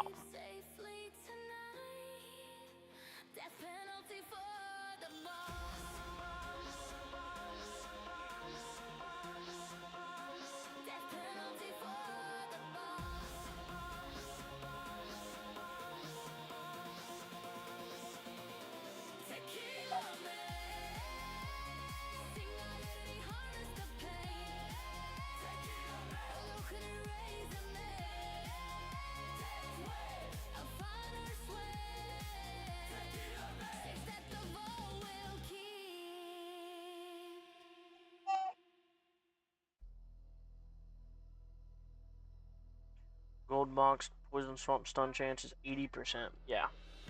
And then you just take Chrono Field Plus on top of that, and you're just constantly swimming them back into your new Poison Swamps.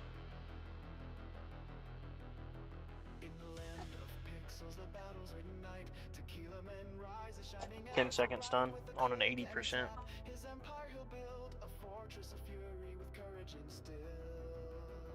Oh shit. I'm gonna nuke there. Probably should have saved that, but it is what it is.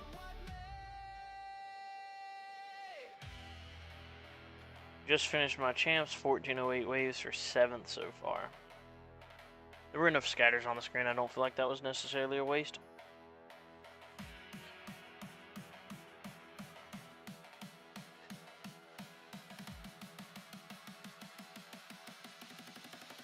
Yeah, this is the problem with Thorn's resistance.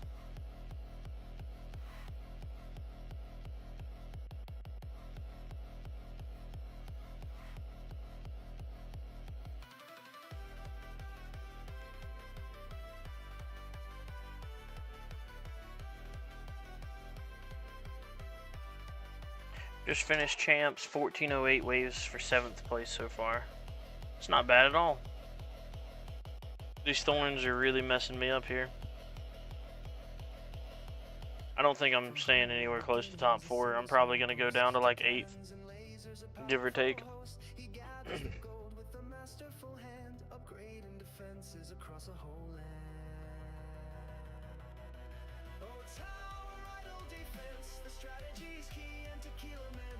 Lurk mode. What's up, BioQuack?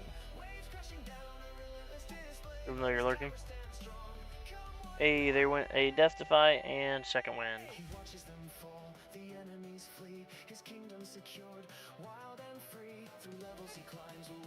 We're just gonna go ahead and instant activate the demon mode.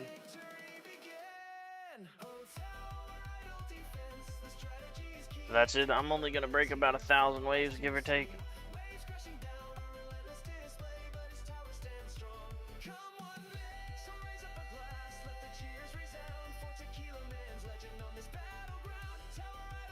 Hang on 1 second, buddy.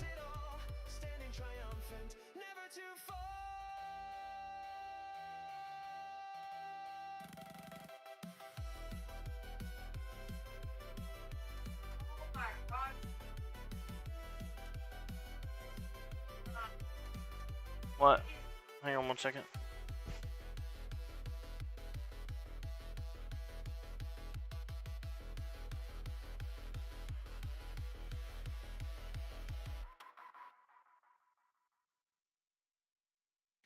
Death wave rising. I'll be right back. Hang on one second. Tower shining.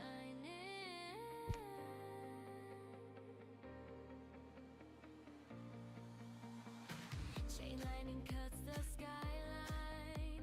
Sparks across the neon night. Black holes swallow silence. Pulling stars out of sight.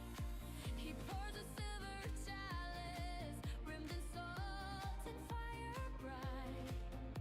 The havoc bringer whispers, take your final flight. Tequila man, ride the death wave high. Raise your glass to chaos, watch the cosmos die. Tequila man, hear the missiles sing. From the galaxy compressor comes the final sting.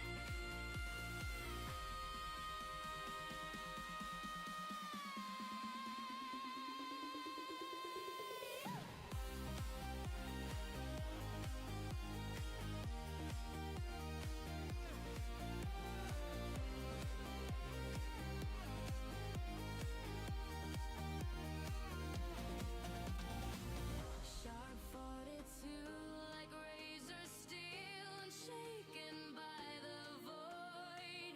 Primordial collapse is near.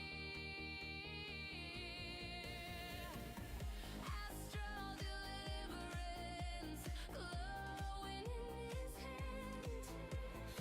Every drop of agave fuels the fate of men. Tequila man, ride the death. Okay, I'm very sorry about that. We had some kind of weird looking caterpillar slash centipede thingy. Alright, we are not going to be going very much further in this champs run, which means I'm going to be ending the baby accounts farming run if it does not end. Okay, I'm sorry about that.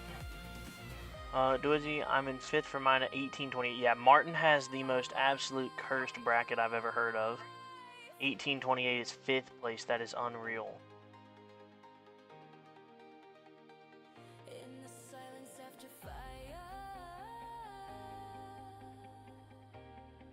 fire. Yeah, wave count goes up, but placing goes down. Yeah, I mean, that is partially just the name of the game. That is going to continue to happen forever. Until they add another tier, everybody's wave counts is just going to keep going up, while the placements stay the same or go down. And especially the people that are progressing with, or rather, the people that are buying stone packs. Because they're getting a lot more progression per time invested. At Rubber Duck Sauce, that's why ILM with Chrono Jump plus Space Displacer on Ass Mod is for. Yep, there we go, 1004. Currently in rank 2, but that is not going to stay. 1004, that's terrible. But that's what's it called? Thorns Resistance does for me. Do I have any levels here? Nope. But I'm going to go ahead. The main account's going to go ahead and start a tier 12 farming run because that's going to put me getting done around midnight or so, which works out good for me with my schedule. Oh my god, I'm a dummy. I never turned on chain lightning or spotlight missiles. That would have really changed things. I was very distracted. Alright, let's do this. We're going to get a 10 pull. And we are going to go ahead and end this run. From the rooftop of eternity, he sees the stars align. And it is the baby account's turn. Made of ugly fire and battles lost to time.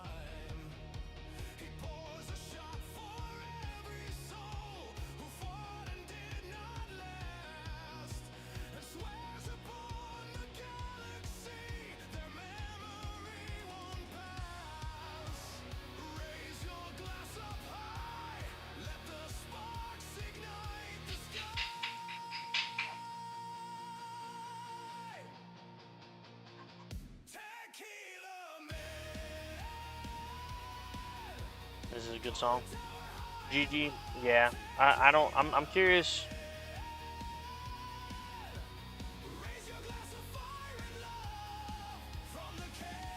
I saw what it said, but yeah, I need to figure out. I need to put the chat on my thing.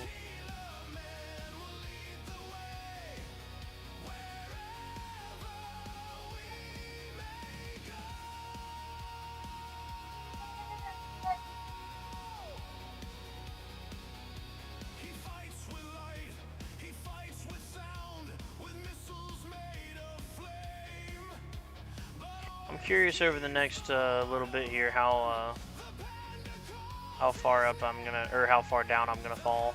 Because 1,000 waves is not much. I'm probably gonna be in like, honestly, I might even be down in like the 15th place.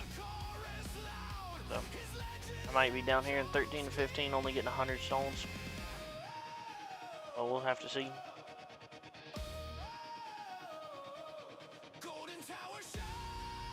Yeah, I cannot believe I did that. I did not turn on spotlight missiles or chain lightning. And spotlight missiles actually hit really hard. So I have max spotlight missiles every 2 seconds. And I've got 200x damage on my smart missiles with 22 on the lab. Oh, thank you. Main account needs to be on 5x. Thank you for that. I'm very sleepy, that's why I'm drinking a Red Bull.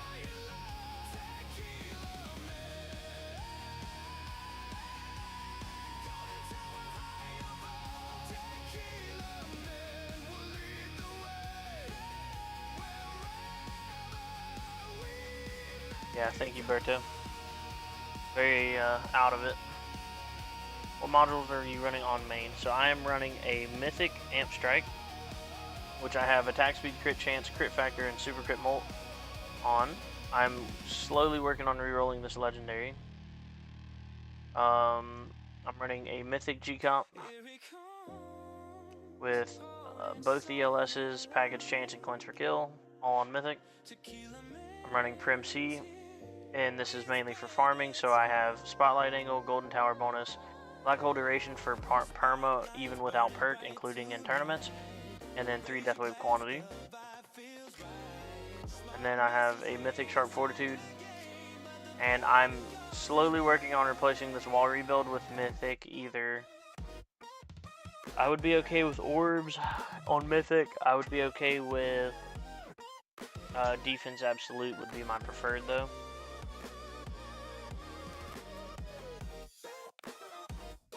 That's my mods. I really don't have that good of mods. I'm one away from a Ancestral Dim Core. Hang on 1 second.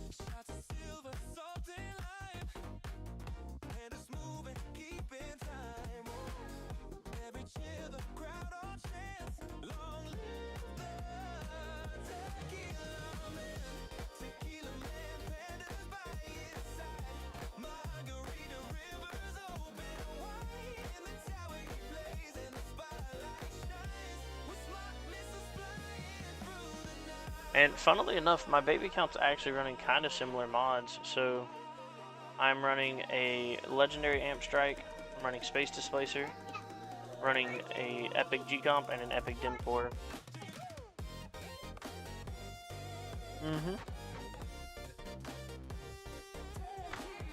Hey! What are my enhancement levels on the main? So, honestly, I'll just end this and show you. So I have my damage mostly devoed out here, including my enhancements. I've only got 30 in damage and crit factor, but they don't really do that much. For health, I got 56 for health, regen, and all health. 15 in orb size because it was cheap. Then I have 30 cash, 30 coins and cells, 10 for free ups, and 12 for enemy level skips. And then this is a standard, this is the 90 meter orb devo, or sorry, 90 meter ranged blender, where I have a lot of this stuff devoed, but I'm just fully HP. And then I'm also running a, where's the event? There it is. I'm also running a flame bot with gold box cooldown and range, and a 41% damage reduction. And I'm just slowly pumping back into my gold bot as I get medals, but I'm gonna stay around 1100 medals to guarantee that I get the relics and skins on day 1 of the next event. If the next event starts and there is no relics, then I will just dump extra medals into my gold bot.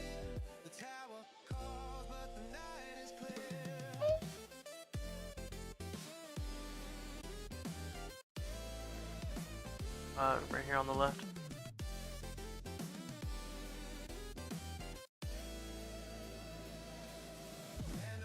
So depending on how far we fall here, because it's not looking too hot, but depending on how far we fall, I'm possibly going to respec and ring around tonight.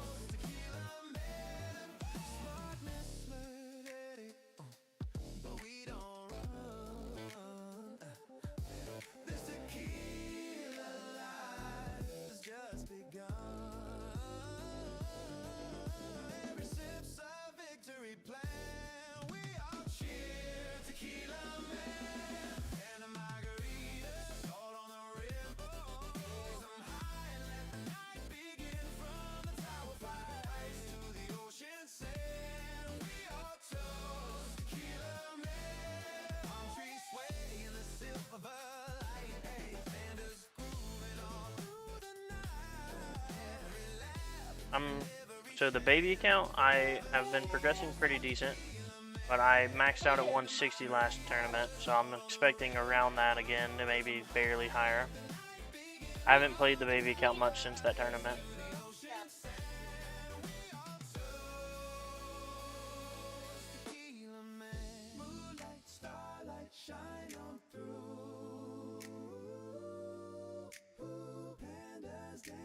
Shades of blue.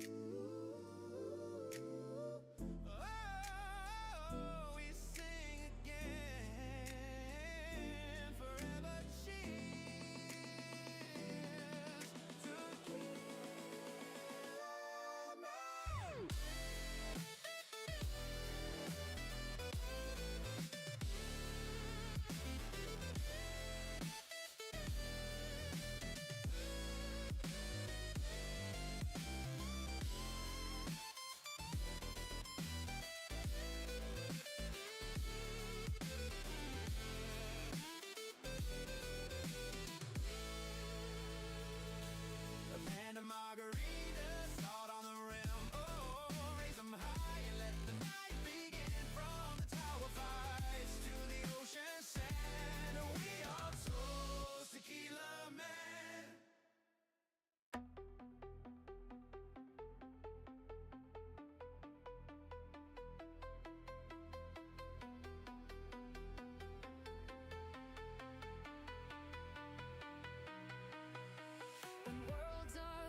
So I'm at roughly 20,000 lifetime medals, and that's probably around, hang on one second, I'm sorry.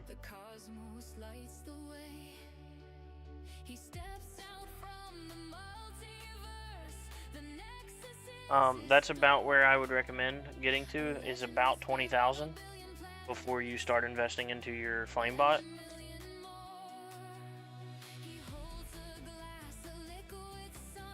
Because realistically, econ is king, and having a good gold bot is way more important than getting a flame bot. But you definitely want to max out your range first on gold bot, and then once you max out your range, you want to go ahead and invest some into your cooldown bonus and duration.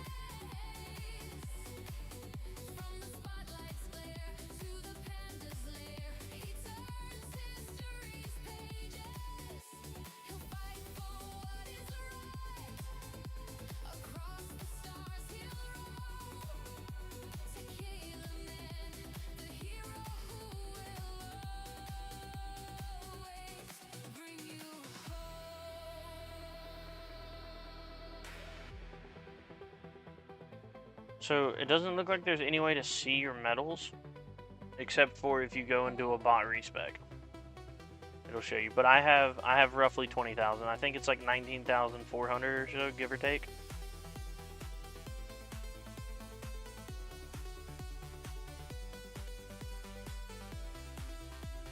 And about now is where I would start recommending people investing into their second bot. And that is basically, so that's basically just going to be, you want gold box range, and then you want all of these clicks to be like 400 plus medals apiece. If you have BHD, then you want your cooldown synced, and the other one's slightly more expensive then.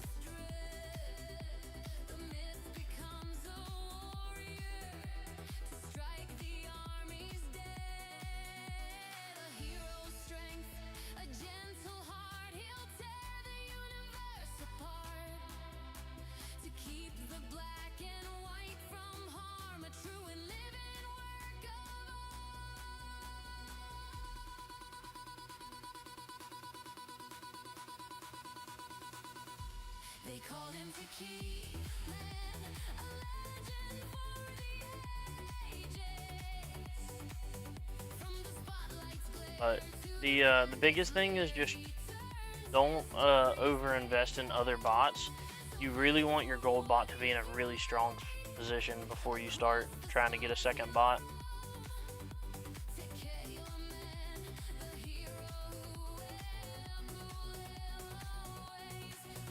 I'm back to having a poverty bot. If it wasn't for the Black Friday packs that are coming out in a month and a half, basically, then I would have respec'd and put everything back into my gold bot and ran just gold bot. But I'm doing something very specific with my flame bot and EHP that I would not recommend other people doing. The flame bot was a massive coin loss whenever I switched to it over the gold bot.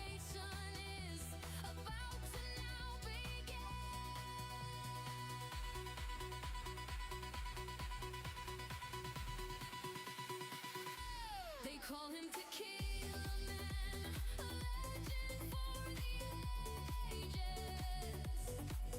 From the spotlight's glare to the panda's lair, he turns history's pages.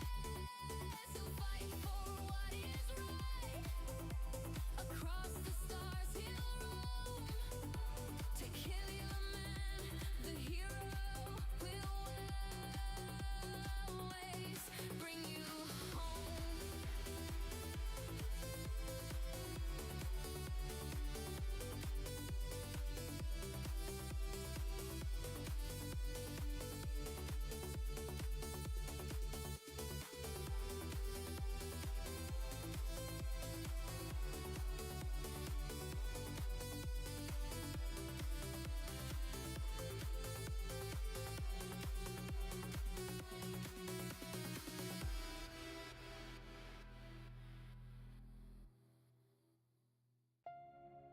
Tequila Man.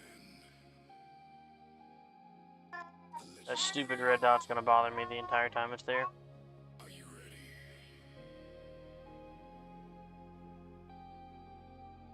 Neon glow, watch the scene in the light, laser green, spotlight burns, feel the stare, ice and lime cuts the air.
Well, so if you promote and then demote with first place and then demote the next tournament, it's the same amount of stones as getting 5th place twice. So it is fine. As far as the stones, the only thing is it's less gems. Which I think is fine, especially because if you go up and then you get a lucky bracket, you can easily stay in for once, sometimes twice, of the higher tier, even if you're not ready for it, like you're not going to be placing anywhere close, but just enough to get 24th on a lucky bracket or something. It's really nice.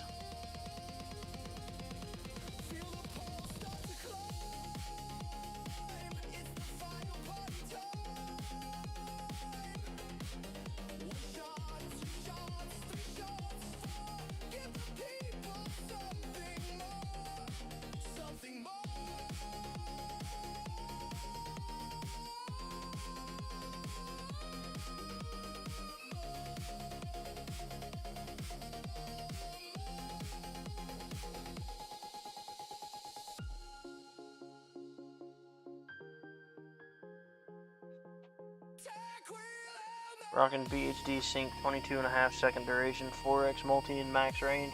Should I keep putting more into duration and or open flame? I would say definitely go a little bit more. You probably go, I would say with bot or with your lab, probably somewhere around 30 to 35 second duration.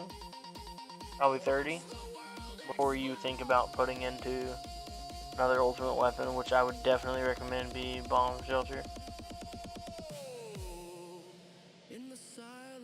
After the fire, he gets his one desire, a single light, a frozen glass, this perfect moment's built to last,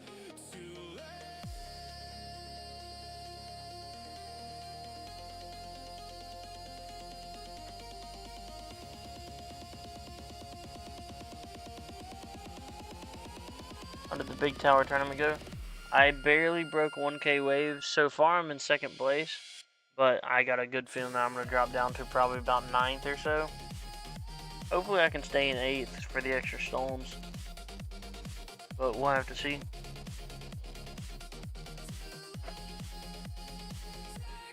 I only did 1,004 waves.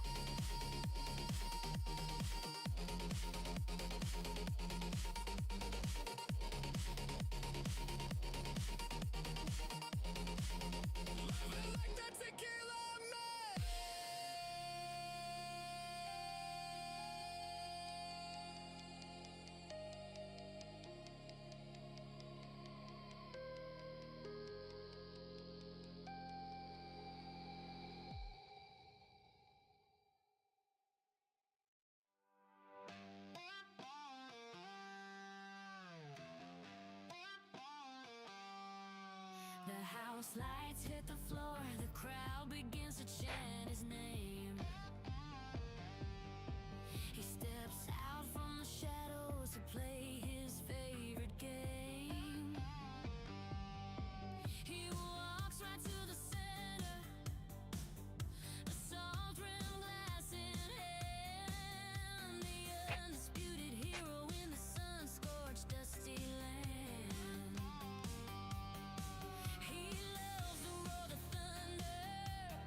Hey, I came here after looking at the tower Discord for Lazy Devo build. Someone tagged you saying that your video helped them.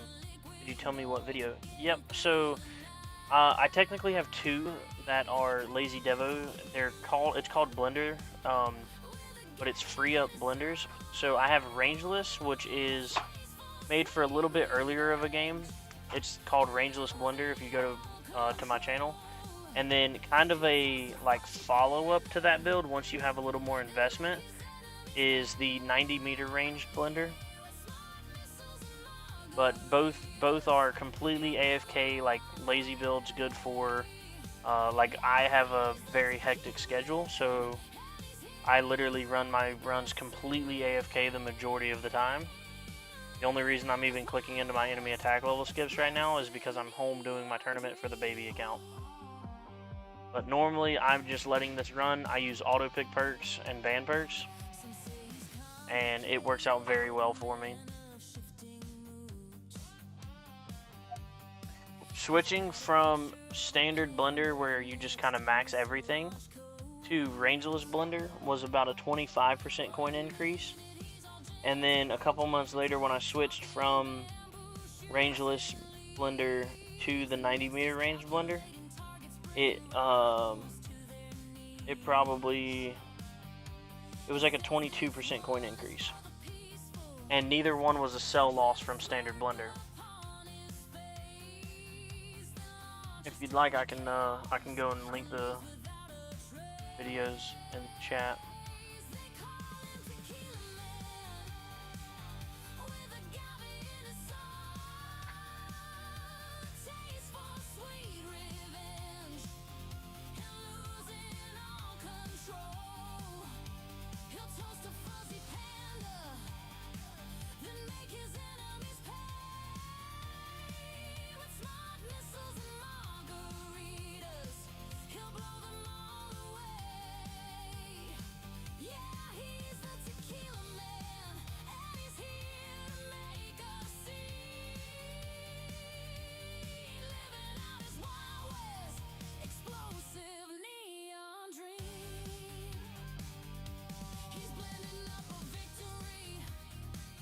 Trying to grab the videos for you really quick.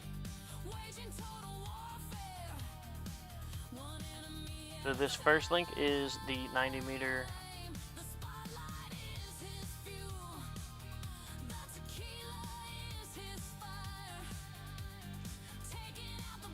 So that is the 90 meter Devo blender, and I will grab you the rangeless blender.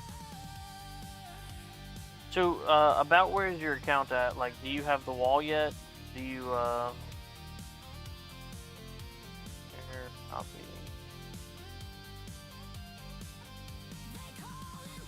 Do you have the wall yet? What tier are you farming? Stuff like that.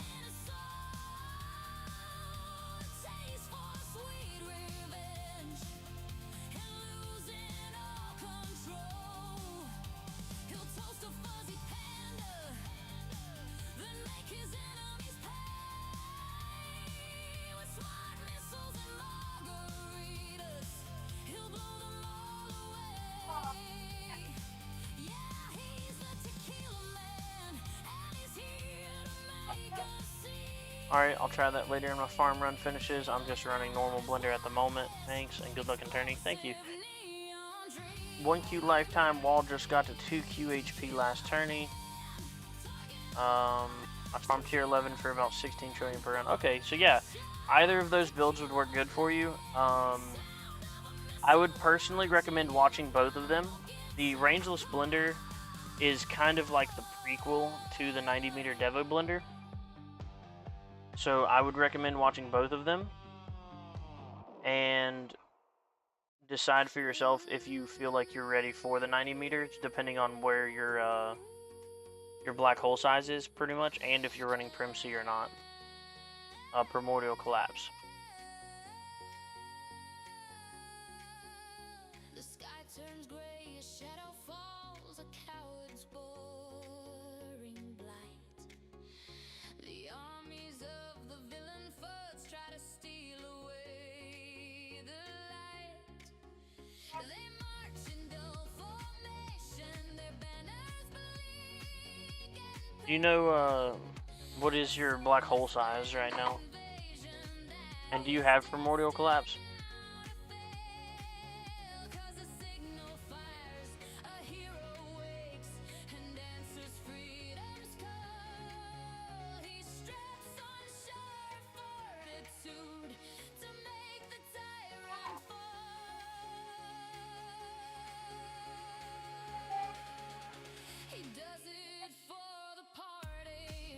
Yeah, I'm running Prim C with 50 meter black hole set. Okay, perfect.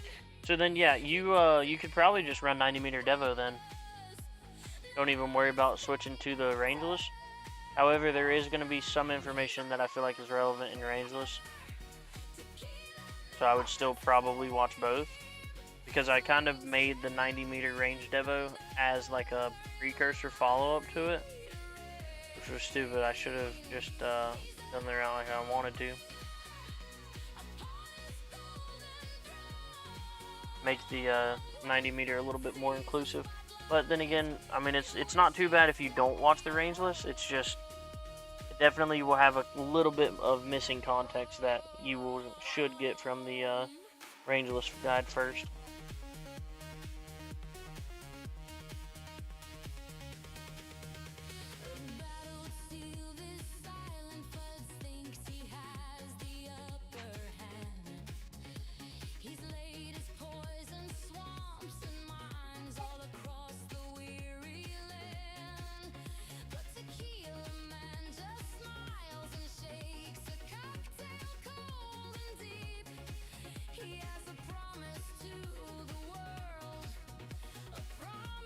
Oh, look at that, 192. That is a huge jump. So my previous record was 160, I think.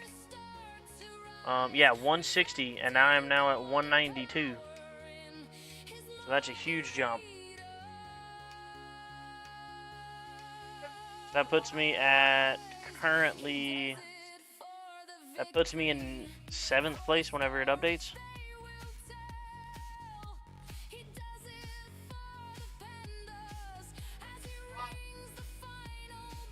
Oh crap, I forgot to grab my stats on both of my accounts. I'm a silly goose. There we go, updated, yeah. So tied with 10th place at 192. Bog, I think, is still running, so that's going to put me at staying 10th place. He's going to move up. That would be huge if we can stay up here, but I doubt it. But unfortunately, I have a crazy busy agenda scheduled for today, so I'm gonna have to be hopping off of here and going to take care of some stuff at the farm. But I really appreciate everybody stopping in. Hang on one second, actually. Hi Joe, I never tried Devo because I didn't like nerfing myself for Tourney that much. This seems like a nice compromise. Yeah, honestly, so it still is definitely nerfing yourself, but depending on how far you're going, and you can even partially undevo. And the other thing is, you can, like, if you saved up coins, you can just dump your coins into your workshop the day of tournament. Like, save up like 1 or 2 farming runs worth. Dump your coins into your workshop, and then you're only respecking once because you're undevoing for tournament, and then you're gonna respec and just redevo after tournament ends. And that seems to work out really good, and then you're only respecking once, not twice, for every tournament. But then again, you definitely do not need to respec every tournament.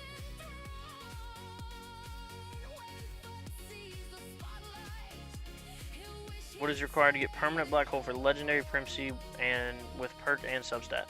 I don't know exactly about with perk, but I know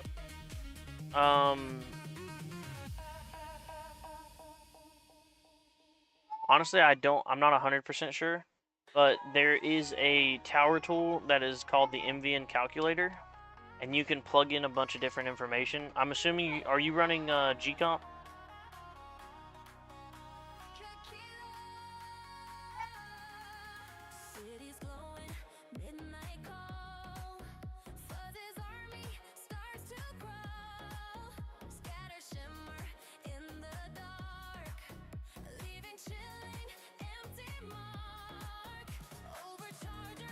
Honestly, I don't remember. I know if you're talking about with perk, it's not actually that bad. But I have perma without perk, so it was a lot more taxing. But with that, Hydro, I really hope that the videos help. And I really appreciate everybody stopping in. But just remember, guys, it's a good day to have a great day.